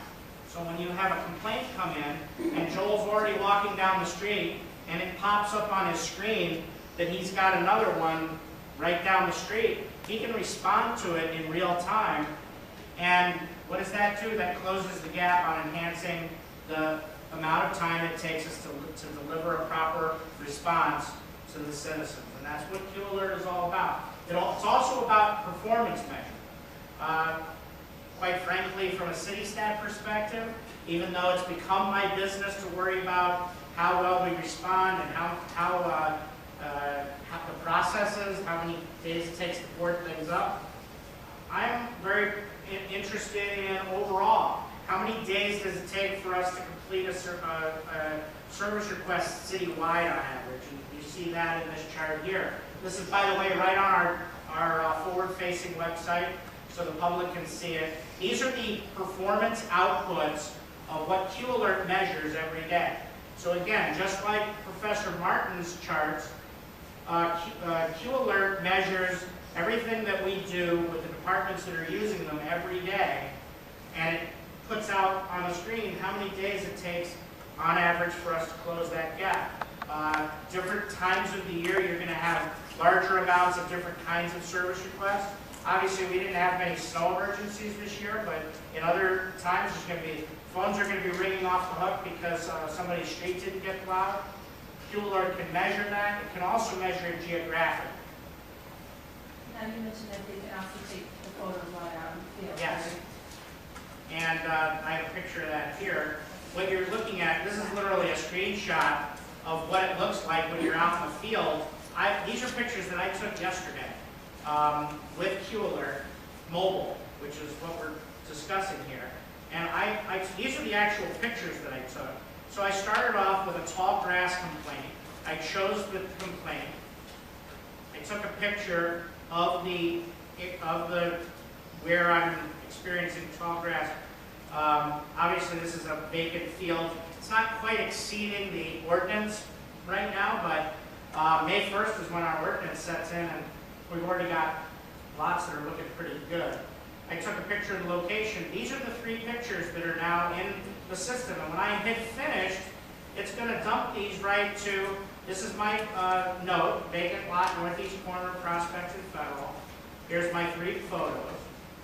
And when I hit the submission, I go on to the next one. I put in this address on Prospect. I obviously went to another location. It drops a pin in the map where I am. And again, I'm standing geographically in the location where this is happening. And then I choose the kind of an issue it is. I believe it was a rental issue. There's a picture of the house. Now, the reason I went to this house is because of the next picture, which is that this is R&R quality property. So I happened to come across 3 different rental properties. Marilyn gave me a full report this morning on all 3 of these. Turns out all 3 of them are on our radar screen. But when I was driving around, as the property maintenance inspectors do, they come across signs in the road. And here's the 2 pictures that I took of this particular one. Now, Marilyn was looking at these pictures, and as soon as she got in this morning, she was able to pull them up, and she could see what it looked like at the house. If it was a blight issue, we'd have a picture of it. It literally takes seconds to put this stuff into the system. And what Q-Alert Mobile is going to allow us to do is take that mobile portion of our workforce and let them react and respond in real time using now modern technology in the form of these tablets that allow us to connect with a tower, the information feeds right in, and you're done. And one thing, Jim, for those of you who are on the council who have iPhones or Androids, if you're out in the field, if you're in a neighborhood group meeting and you're talking to somebody, I gotta believe that people are saying to you, hey, there's tall grass over here on such and such a street, or there's a pothole here, or what have you. You can literally enter this request on your iPhone or your Android on the citizen's behalf. It will go into Q-Alert with your name on it. People will see it. It will help trigger, some activity on that, and you can do it without having to write it down on a piece of yellow sticky paper and putting it in your pocket. I think that's great, but I'm kind of a generation to where it's not so easy for me. My son can do it, my daughter can do it, but I don't know. You got to bring them with you, I guess. And you can Well, still. I know, but that's my concern is that you have to make it easy for people to do. And when you say create an account, I say, oh my God, you got to create an account, and then. I'd be happy to spend a few minutes with you, show. I'll do it for you. I know you guys all say that because you do it all the time. But for people like me, Mr. Chair. it's enough to teach the Mr. Chair, I'll take a class with you. Yeah, I know, but I mean, it's very serious. Is that Right, we know I understand. that our population is to a certain extent, and that's why I'm concerned. Yes. I mean, The good too news much is, coffee here too, but it does. It bothers me that I can't do it, and there's people older than me that are not part of the I understand. generation. Well, the good news is that you can still, Oh, I you know, can I still know, it's call for City staff, Hall. but I'm talking about residents. You can still call City Hall the old-fashioned way. Right. Absolutely. And one of the reasons we're calling it the 311 responder is because the other thing we're trying to brand with people is that spread the word to the highest mountaintop. That if you call 311, there's about 5 different phone companies that we're trying to work with, but from Sprint, Nextel, Wide Open West, and Comcast at Home, if you pick up your phone and dial 311, it automatically dials the city of Warren. And you have no idea what we went through with the phone companies to get that to happen. And guess what? I never came to council for it because it didn't cost us a dime. It was difficult to do, but they changed their technology. So just like people call 911, and 25 years ago there was no 911, but they created 911. Well, they've had 10 television shows around 911, and everybody knows what 911 is. And basically, 311 are non-emergency city services. Instead of having to remember 18 different departments' phone numbers. Are you with Sprint? I'm calling 311. Are you with Sprint? Are you with Sprint? My call cannot be completed. What Sprint? What service? I got Friday. Okay, well, it doesn't work with me. Oh, I'm working on it. I'm working on it. all right, okay. I'm working on it. Verizon and AT&T has been the most difficult. They actually want to charge us 10 to 20 cents a call. And I personally refuse to say we're going to do that. And why should either the city or the resident pay to use something that somebody else could turn a switch? Whereas for Sprint and Wide Open West and Comcast, they pressed a couple of buttons on a computer panel somewhere and made it so that if you live in the city of Warren and you dial 311, it passes through. So how much time do you think it'll save the inspectors on that one? Well, if you figure we could save them that hour that they have to leave the field, because everything's done in real time. I'm not going to guarantee that. I'm not going to tell you that their shift is going to change immediately. But theoretically, this would arm them with the ability to have it done, the pictures are taken, and they're finished when they're standing in front of the house. So They the take the pictures picture. will be required now when we do rental inspections and things like that. You'll have the pictures just right there. They have the capability of taking the pictures. So we can make that part of what we're working on. Yeah, as best far as- practice. And Mr. Hartley, I want to see a report to see the increased efficiency. Absolutely. That'd be Absolutely. And as more people, and we have the ability from Q Alert, it can do a graph based on where the phone calls are. Are the phone calls coming from the public? Or are they coming through a device like an iPhone device? Or are they coming from the internet? Because we're seeing more and more people now using it as they get to know it. By branding it, it's like creating a product that we can say to citizens. It's called the 311 Responder, the Warren 311 Citizen Responder. People will grow to know what that is. The other thing that Q Alert lets you do is figure out, remember that vacant lot I showed you? It's very difficult to figure out a vacant lot because there's not a house with an address on it. Q Alert allows us to lay over our geographic, all of our GIS overlays, including our parcel tables, which is what you see here. And in the next screen, you'll see, it tells me my parcel ID and my address. So if I move this push pin to where that lot was, it automatically gives me the location. I don't have to go to 5 different places to look up that parcel. Because these guys, after they're done cutting that grass, they have to build that property owner. Well, this is one step less that they have to take because it's right at their fingertips. The next slide is a satellite image of the same spot. So you can see this was the property, the rental property we were looking at. I think this house doesn't exist anymore. It lets you relationally figure out what's in relation to it. We've been training, for instance, the police department over the last 10 weeks. Every police officer in the city on how to use it from a non-emergency police issue. And this one doesn't have it, but just about every picture I pull, a satellite image, has a swimming pool or a trampoline or some distinguishable geographic image. And I always say to the police officers, you know, in the middle of the night you chase somebody through that vacant lot, you may not know the address, but you can find it maybe relationally to some of the geographic images that you can pull up. And Q Alert is the first system that we have that allows us to interact. And you can see There's a bird's eye view. It shows us what's in relation to what in that particular area. And we also have custom fields, which allow me to, when I do my grass cutting, put those different images in there. Here's what the pictures look like. So when Marilyn pulled that one up today, she looked at it, she went here and she clicked on it, and there's my pictures. This is what it looked like in the desktop version. And there, see, lot northeast corner of Prospect. It's the same thing I showed you from the screenshot. So what we have before you is Q-Alert Mobile, which is going to be an upgrade to our current system that will then allow for the use of the tablets in the field. And we're also asking to brand the image so that Q-Alert 311 responder becomes, and that's a one-time cost. So, Mr. St. Pierre, once we brand it, we own it, and but there's no additional cost to it. So it doesn't have a recurring charge after that.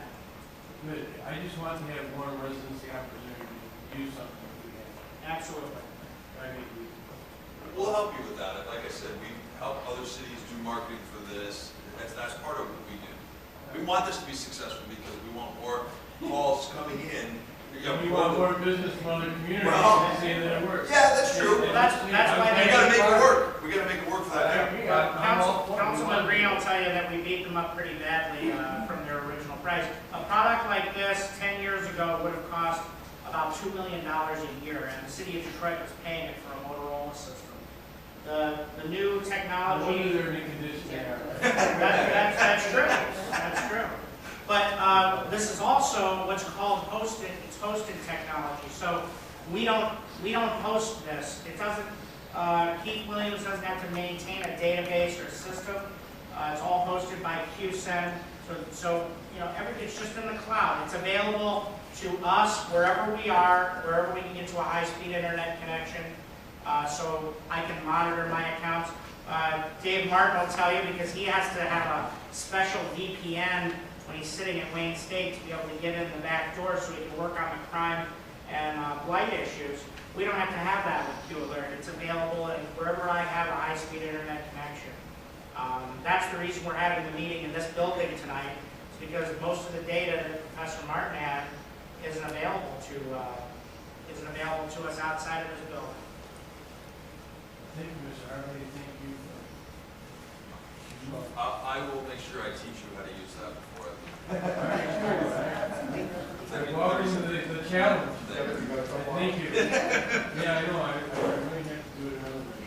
In regards to item number 6, Mr. Secretary. Item 6, discussion, road rehabilitation update.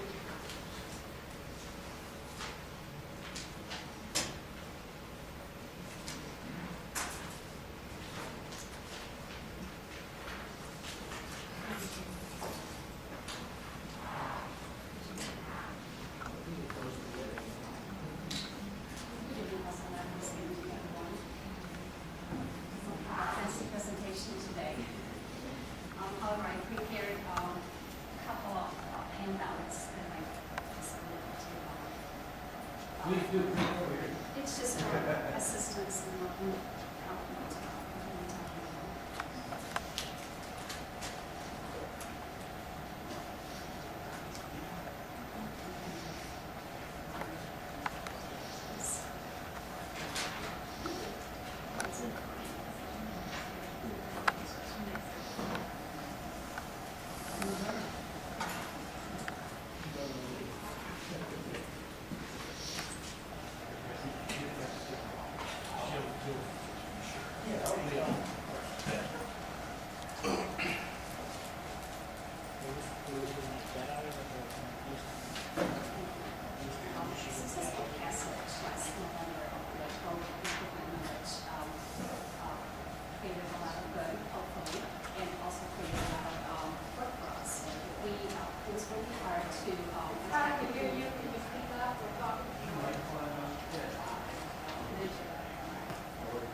Since November, since we found out that the millage was passed, we've been actively working on trying to figure out how to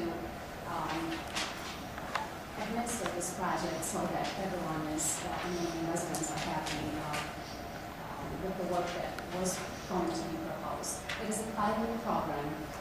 All roads will not be repaired the first year, and it's very critical for everyone to understand that we have to address it in this manner. Firstly, we have to work on the money that's being collected, and second of all, we can't shut all the roadways, and it's simply not that will be available, even if we collect all the money over 5 years to replace all the roadways. So our approach is to address existing concerns, the existing roadways that we have knowledge that require repair. At the end of last year, we evaluated all city-owned roadways, and in their book you will see a composite of the city's roadway system, which shows the rating. The system that we follow this time around is called PACER. It's called Pavement System, Pavement Service Evaluation Rating System. And what it does is it classifies the grades of roadway based on its existing conditions. And the rating system goes from 0, which is not rated, or 10 being the best, and 1 being a failing roadway. At the bottom of that handout, you see summary of we're broken up by percentages and by linear miles. City of Warren has 413 miles of city-owned roadways. That's in addition to other roadways such as county and state that are also located within the limits of City of Warren. And this one is just only intended of repairing city-owned roadways, not county and not state. The lower map is quite congested, so I also want I printed another one which only shows the bottom 3, the worst streets, rated 1, 2, and 3. In terms of mileage, it's about 71 miles, which is about 17% of the total roadways that the city owns. And in the selection of roads that we will repair during the 2012, this is the map that we have followed. So as you can see, it's really hard to say which one are we going to repair. So we've driven all those roadways and basically selected the worst of the roads to start with. And obviously, because of the conditions of the roadways that we started with, the method that come along, the reconstruction method are simply more involved, more costly. So the first couple of years, we're going to see other projects. There's going to be less projects because they cost more. I've generally broken this 2012 construction program into 2 components. One would be a citywide, where we're going to be repairing approximately 650 locations that are scattered throughout the city. Those locations we were generated by complaints that usually public reports to the City of Warren, and we did have a backlog, a substantial backlog of those evaluated but not repaired locations that we simply never had enough money to catch up or stay on top of those repairs. This first year, about 650 locations citywide. That contract was actually bid out and was awarded to 2 contractors in the last council meeting. We do anticipate that construction of it should begin the first week. We will go through the second week prior to holiday and it should last about 3 months. But 2 contractors will work at the same time on different sides of the city so that we can repair those roadways and those sections much quicker. The second part of this program was also to select roadways that experienced deterioration, severe deterioration, not just in spots, but over the majority of the segment of the roadway. And we tried to also look at the locations we didn't really want to replace areas. And the map itself shows you the areas, concentration where they're really, really bad. But we also tried to take a look at where they were located, who's being affected. We wanted to make sure that firstly we address those roadways and also the roadways that will be the benefit to the most people.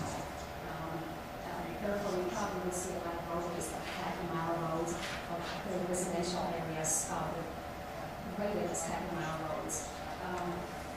But you also will see roadways that are within subdivisions. One of the first streets that will be done, maybe I should go from the beginning, not by the beginning, but what it is that you have gone in the back. Maherta Boulevard from Dodge, which is just south, 1 block south of 9 Mile Road to Talker. That's going to be one of the roadways that's going to be repaired in 2012. It's a total construction of entire roadway.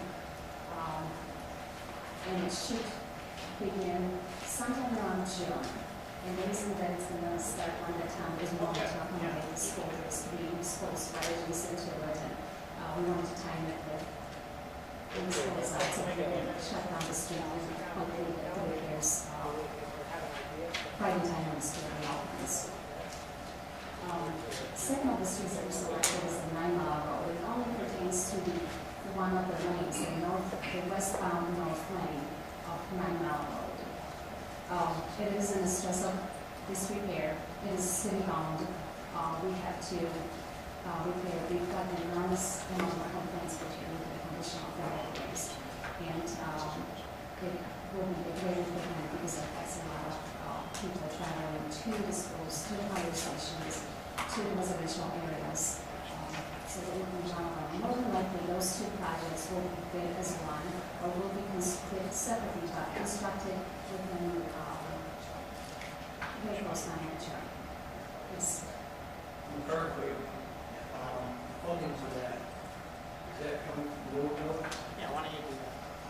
Most of it from village, but I was just informed that there is a little bit of money that will be available, I think, from CDBG that could be allocated to this project, so that will actually reduce the cost of the millage money, the part of the millage money that will be used for this project, yes. In regards to 9 Mile, what funds were used to, let's say we paved between Groesbeck and Hoover and 9 Mile, what funds were used to repave that road? Sometimes there is money available on other means of money, but typically at this point there is no federal money allocated, or in the near future there wouldn't be any. So the only option at this point, if we're looking into repairs within the next several years, that would be city funding. Okay, so if we're going to see any city road, at least in your opinion, be repaired, it's going to be from the village, Correct, at this point. unless you see funds come from elsewhere. If there's any opportunity, yes, we will apply for this, but in the near future there isn't any. Okay, it's been a while. Does the state of Michigan provide any funding for roads? In the past, yes. In the future, no? There's a very shortage at this point. Up until 2014, there was No wonder they're able to balance the budget so well. Same thing with federal, there's a limited amount of resources coming from the federal. There's no projects at this point in that upcoming TIP program, which they're usually put together several years in advance. Okay, and you would see the collect federal coming down the pipe, and you're just not seeing what's coming down. Correct. Should there be any funding available, we will not miss an opportunity to apply for it. And Yes. it would all come out in the mix anyway, we could do this, use money, well, okay. And if there is any federal money available, usually there is requirement for city participation regardless. And that's why I just wanted residents to hear that as well, as to why we're doing 9 Mile with this type of money. Certainly, it's a city-owned roadway. No, and I there is no understand, but we were able to roadways. use other resources in the past, but they're not here anymore, so we have to go to these resources. Correct. And it's only one westbound north lane of that. The rest of the roadway is in a reasonable condition. We'll only do minor repairs of areas that we think require so that we can preserve this roadway and not only go to for this weekend. This just begs a question. For me, at least, here, what causes that road, if it's okay on one side but not okay on the other? Is it just bad cement, bad planning? What causes it to deteriorate north side westbound as opposed to south side eastbound?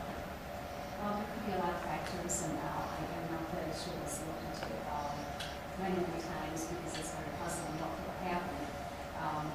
There could be reactions.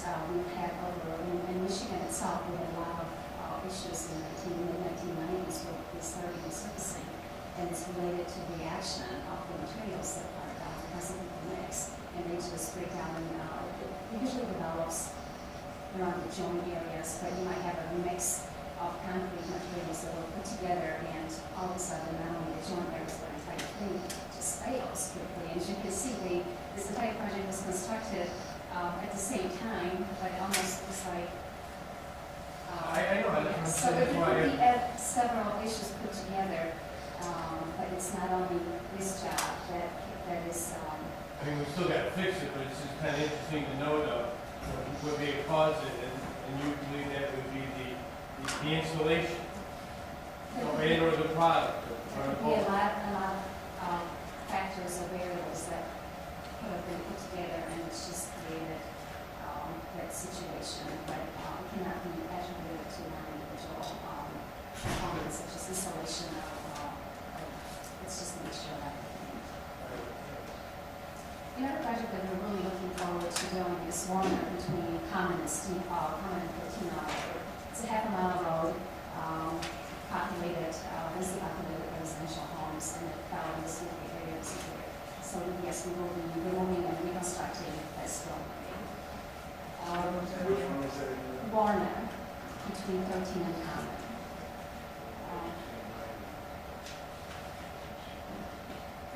This project, we're finishing a design on it, should be ready in the next couple of weeks. We anticipate that construction should start around June 1st, and 6 to 8 weeks of the work on this particular project. An area that you can see on the map that depicts a cluster of badly deteriorated roadways is the Green Acres side. In this particular one, we will have a couple streets that will be rehabilitated. One of them is Reed Drive from 13 Mile Road to the north end or to the north circle. That one will be reconstructed. The existing pavement will be removed and replaced. We will also replace existing widening along this section of roadway. In addition to those repairs, we convinced we were able to coordinate the repairs of gas main that's located in the same stretch. So the consumer's energy will come in prior to us. They'll repair or relocate the gas main up to the opposite side, which will make room for our new water main on the east side. So it's just like, yes. Good question. On Reed, are trees in the boulevard? Okay. I'm assuming that's the last question. Yes, most of those will being that we're reconstructing and entire pavement will have to be removed. We have, in order to construct a pavement, we need an area a certain distance behind, and we also want the water main on these sides. These simply would not be able to survive. It's not really. When is that project? This project will start sometime around towards the end of May, beginning of June. And how long will it last? 12 to 14 weeks. Well, there's several streets. Reed, yes. At the end of Reed, there's Norwood Court. Norwood Circle. That one will be rehabilitated via milling of existing asphalt and putting in new overlay. On that section, we'll also do, we'll be rehabilitating that by milling existing asphalt and putting new layer of asphalt. We're not going to be reconstructing that section. Norwood Circle, yes, new asphalt. No, we're going to do some spot repairs underneath the asphalt because that one behaves. We had people from testing of the concrete and it doesn't show that it requires repairs, total reconstruct of it.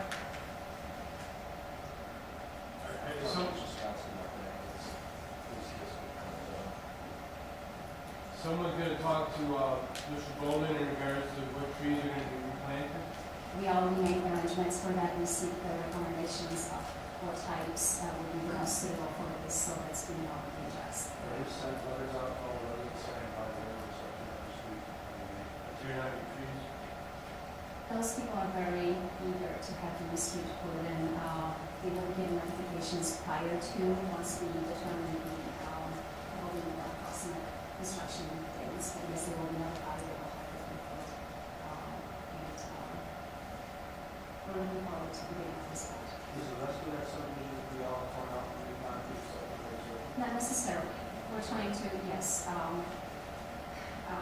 Mr. Mehta is the most suitable for each section of the roadway that's there. A lot of those roadways had a very thin overlay, which failed, but our indication shows that we can probably rehabilitate it and extend the life of the base, concrete base for a great number of years by milling the top surface that failed and realizing existing base. We also will be doing concrete basic repairs for the areas that never failed. So it's not just. and we couldn't do very much, or, it's really good. So, hopefully, we have,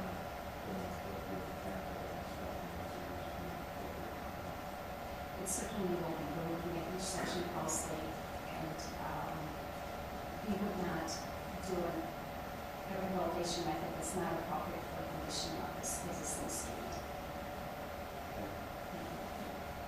Who did the testing and engineering on this? Is this HRC?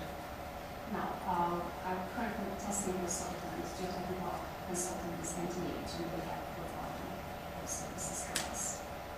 And that'll save me a question for tomorrow night. How do you determine who to pick as far as engineers are concerned? It's on a list of bills of 3 for this particular project.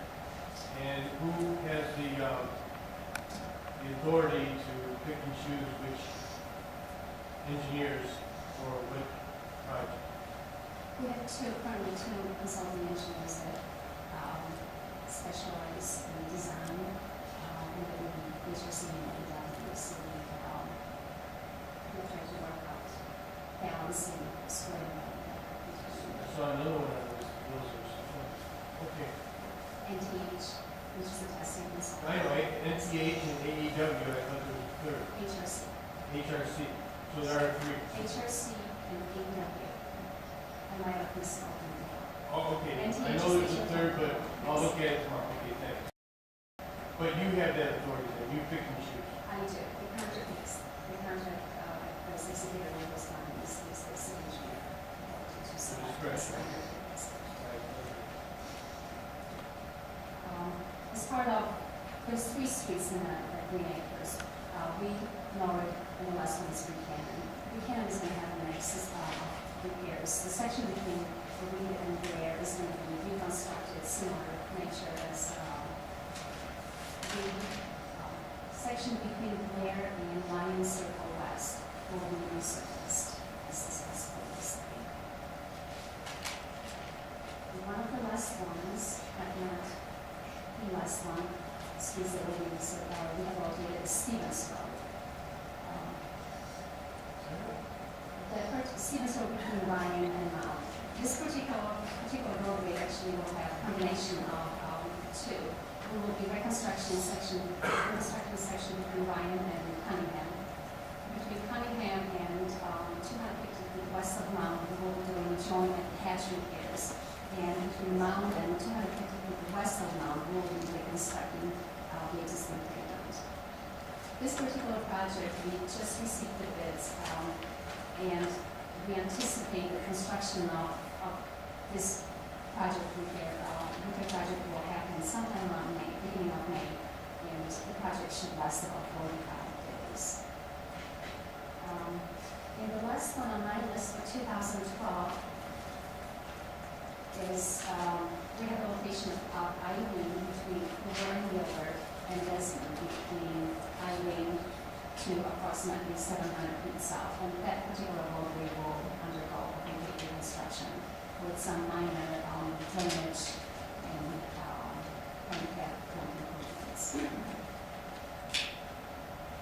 And to summarize this 2012 project, we will be repairing citywide about 650 locations. If there's a potential for more, definitely will be addressed. sometimes the location are smaller or larger. Now, I don't know how they will in respects of those quantities may change, but we'll make sure that as many repairs as the residents can enjoy those for the remaining of the summer season. We also will repair approximately 24,000 linear feet of roadways, which is almost 4.5 miles. And it's a wonderful improvement. May not seem as much, but it's a good start, and hopefully over a period of time, this will be Mr. Legio, then Yeah. Mr. Stevens. Yeah, just really quick, in some of the back that we had sent an email, you mentioned something about doing some constructing with pressure reducing valves for 14 mile. Did you guys do something like that, or there was something with pressure reducing valves at 14 mile,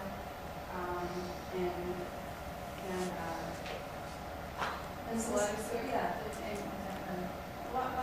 so we're not, are we correlating any of our concrete, any of our work, with any of the work that's going on underneath, where we're finding things together? Well, at this point, you're probably referring to the item that's going to be discussed during tomorrow's council meeting, but for the water budget projects. Yes, and our intent is to repair the water mains if they become, if they're within the pavement, limits of the pavement that's going to be reconstructed. We have 68-year-old water main.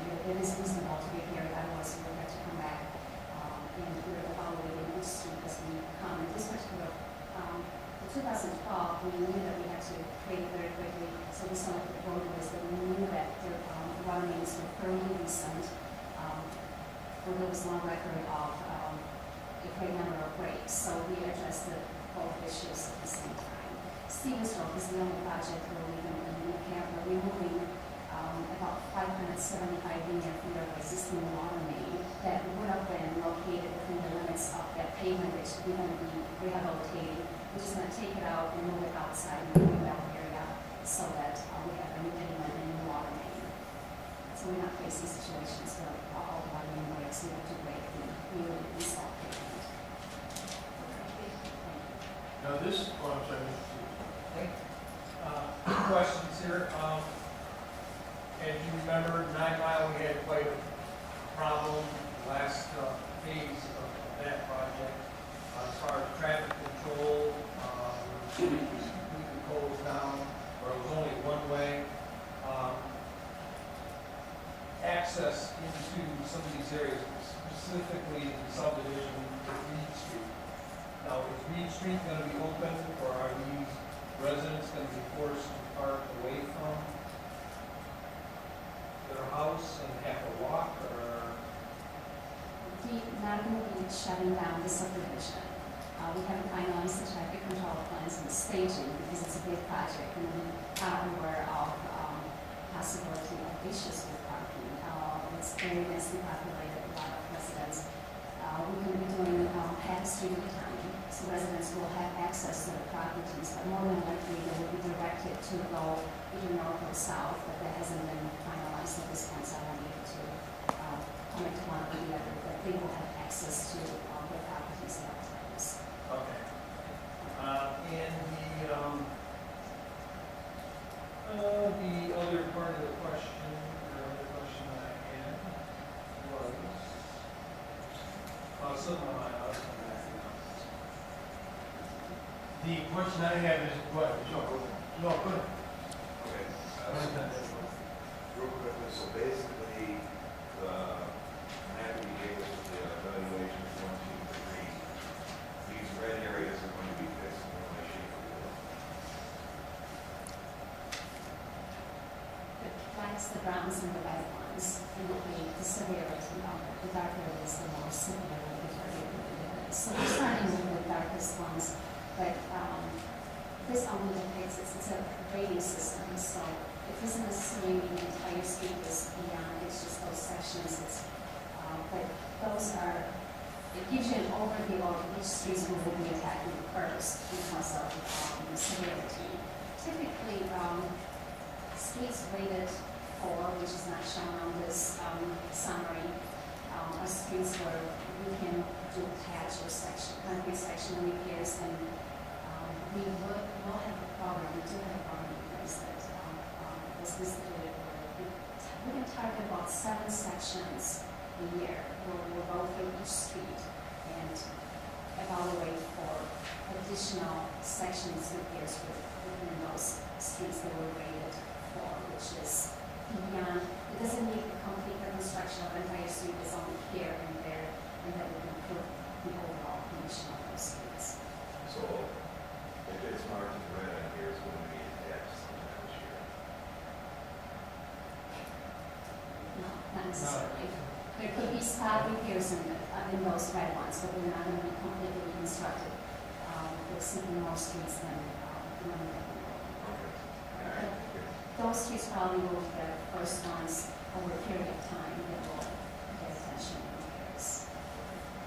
And technically, we only have 2 contractors doing the road repairs, right? 2 contractors for the citywide, Okay. yes. Okay. And the question I have is, you know, using Mr. Green's territory, and there's some, I believe, in mine, the south end, no road at all, gravel. And there's one that I brought up on the agenda on Zaginski, it's only half done. The hospital never put that, I believe, by county. And maybe we can be prepared to address that. Who should have put that street in? And maybe why wasn't it finished over at Zaginski? And because people still try to drive it, unfortunately. But are we going to do anything with these gravel roads, or are they fine the way they are? The answer is no. The millage was not intended on paving unpaved roads. The millage was Okay, thank you. That's all I need to know. I figured that as well. That's been my past response as well. Is we're there to repair roads, not to pave roads. correct. Typically in the past, when subdivisions were developed, the contractor, the developer, paved those streets and basically assessed the cost or broke down the cost to the property owners, the owners that purchased those lots. That's why the millage was intended on repairing those roads that were previously paved. And when people come in and see what it costs to put in a road by way of special assessments, they're not too anxious to pay for roads. That's been our experience with that.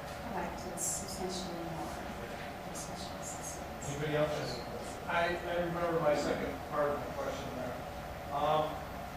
Storm drains. Assuming that, now, the millage, well, there's money in the water budget actually for storm drains. As we're going through, are we going to repair storm drains that are failing, even though the roadway that, around them is fine? Or is that a separate issue? Typically, as I mentioned, if we're talking about storm catch basins, they're collected, they're part of the road system, so those repairs are done at the same time. They don't have any hands on the drainage. Whenever we're repairing the pipes, unless we know that there is a defect or issue, but if there's a structure that's being collapsing or needs repair and adjustment, yes, they will be addressed at the same time. We would never actually, Yeah, so what I'm saying is, the road is fine, it's just the storm drain is failing. We go in, cut it out, put in, repair the storm drain. Is that part of this, or is If we that? are aware, or we find out that there is a potential of issue with the pipe, that will be repaired prior to us replacing it all the way. Sanitary source will be televised, and if we know any issues with the pipe underneath, that we will address this, but we're not planning on repairing or removing and replacing the entire system that's with it. No, it's only. No, that's not what I'm saying. The road's fine, we're not gonna replace the road, but we have a catch basin where the structure is failing. Are we gonna rebuild the structures or no? There's another program that's addressing that, so that's being done on an annual basis. It's not going to be doing road money. No, Okay, that's all. separate. Thank you. One last question. Going back to the frustrated city house, do you know if we're gonna be, I know in the emails and mentioned something regarding, working on a pressure release about 14 miles or something. Will any of the road village money be used if we do that project? And, when you do that project, will it have, obviously I'm not the engineer mind, but will it have any effect on, water pressure?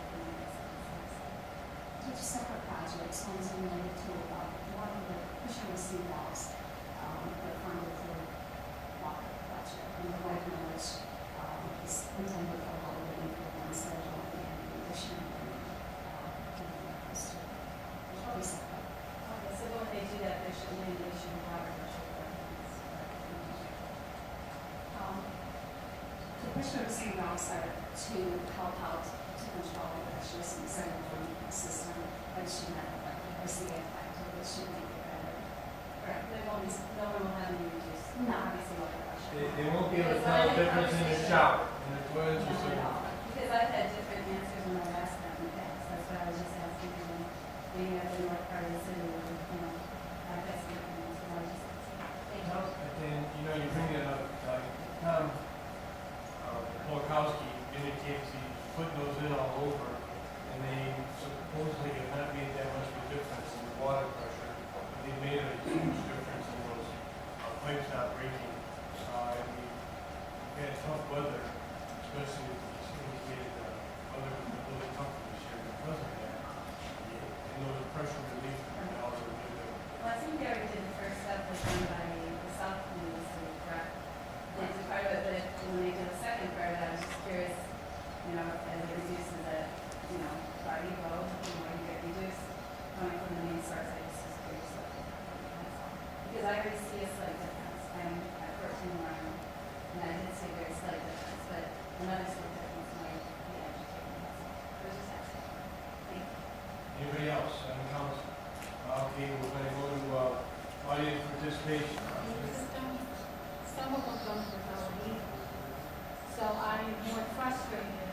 I'm using a tool that education isn't there for senior citizens or somebody that needs to learn how to use the tool.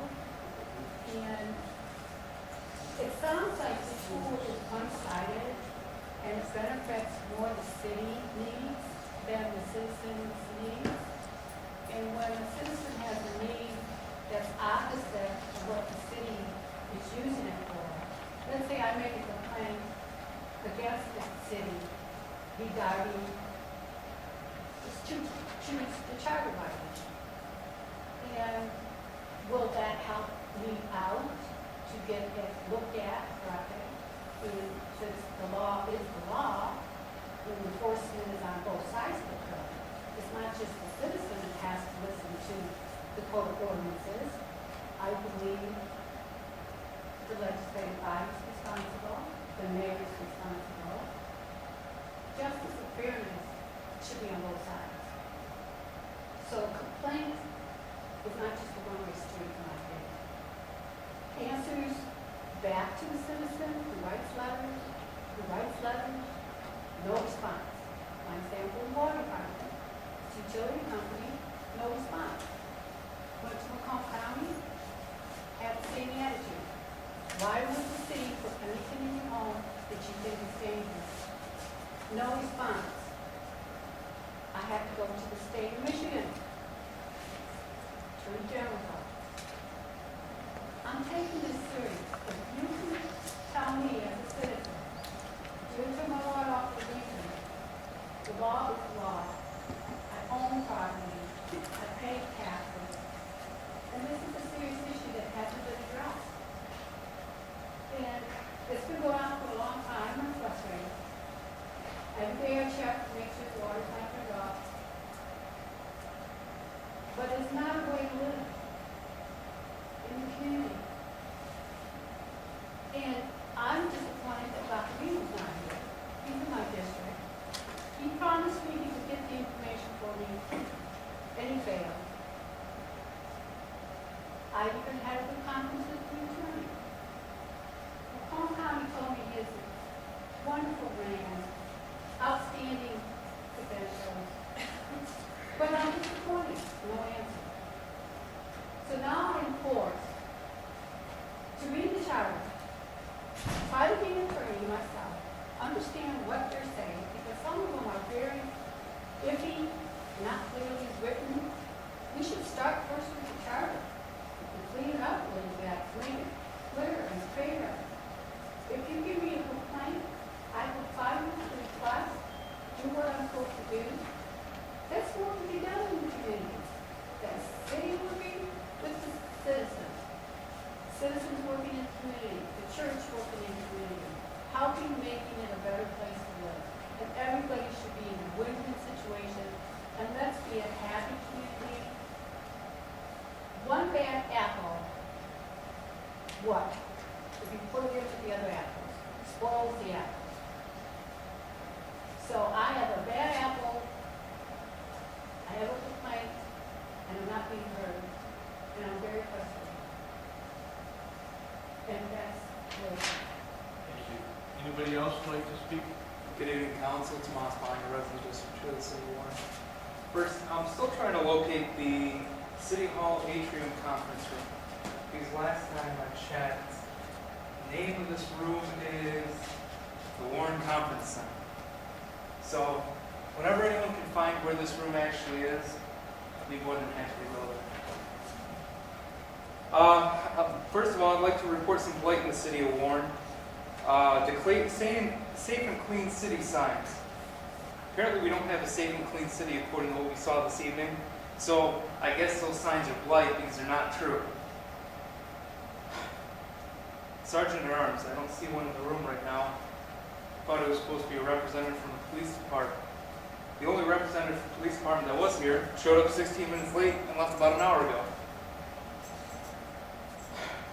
I guess you guys don't follow your compensation procedure. One of the things that was brought up is statistics are kept on payroll when we're outsourcing payroll, so we don't have to worry about that for too much longer. Police statistics, fire statistics, complaints. If we're using an open source system, is that available online for anyone to view and see since it's only the Google Earth system, or is that, as a city attorney would put it, not a public record? One of the interesting statistics I saw up there was 187% increase in rental issues. I thought we were supposed to be solving issues in the city of Warren, ladies and gentlemen, not creating. Another interesting statistic here, last city in Macomb County to be using sanitation services to pick up garbage. Is there a reason why other cities have moved from having their own garbage pickup services? Just a thought. I'm proud to report that I'm the second person to download the report to go for Android, but I'm having a problem. Last July, we were told that we're coming soon, there was supposed to be a option to submit complaints or concerns anonymously. But using the app or going on the website, I haven't been able to find that option. If you click skip this step, it asks you for your last will and testament pretty much. Next thing here, why are we spending $10,000+ a year, as was mentioned earlier this evening, in an unrelated matter? There was an open source free alternative. I can tell you right now there are 2 to 3 different open source alternatives to that Q alert system that cost $0. Why have we not looked into them? I've never heard any discussion about them. But then again, maybe it wasn't discussed at a public meeting. Just another thought there. Next question. Other than the 311 system, what number is currently set as the alternative main line in the city of Warren? When someone tries to call for questions, what's the number you call? They tell you, call Parks and Rec at this number, call Communications at this number, call the mayor's office at this number. What is the one number to call for information in the city of Warren? And actually, another question on that thought, if you call 311, what number does that dial into? Does it dial into the mayor's office or somewhere else? I've never heard the answer to that question. Now let's talk about the road millage here. Could have sworn there was something that came out during election season. 25 cents a day, and all the roads will be fixed. Well, let's take a look at the campaign finance for that wonderful little slip that was mailed out. Let's see who donated in that period. John Axe, our bond counsel. Why would he be interested in the roads? Let's see, who else? Pete Wisner? Why is he interested in the roads?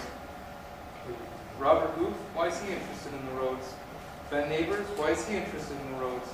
Tom Polakowski? Why is he interested in the roads? Zuniga? Why are they interested in the roads? Marcia Smith? Why is she interested? Henry Bowman, Louis Galasso, Denise Wiechek, Denise Williams, Nancy Burgess, This is an interesting one. Our supposed city engineer, Danuta Dorlecki. She's listed as an engineer for Anderson, Eckstein, and Wester. And who's one of the two consulting firms currently doing the project?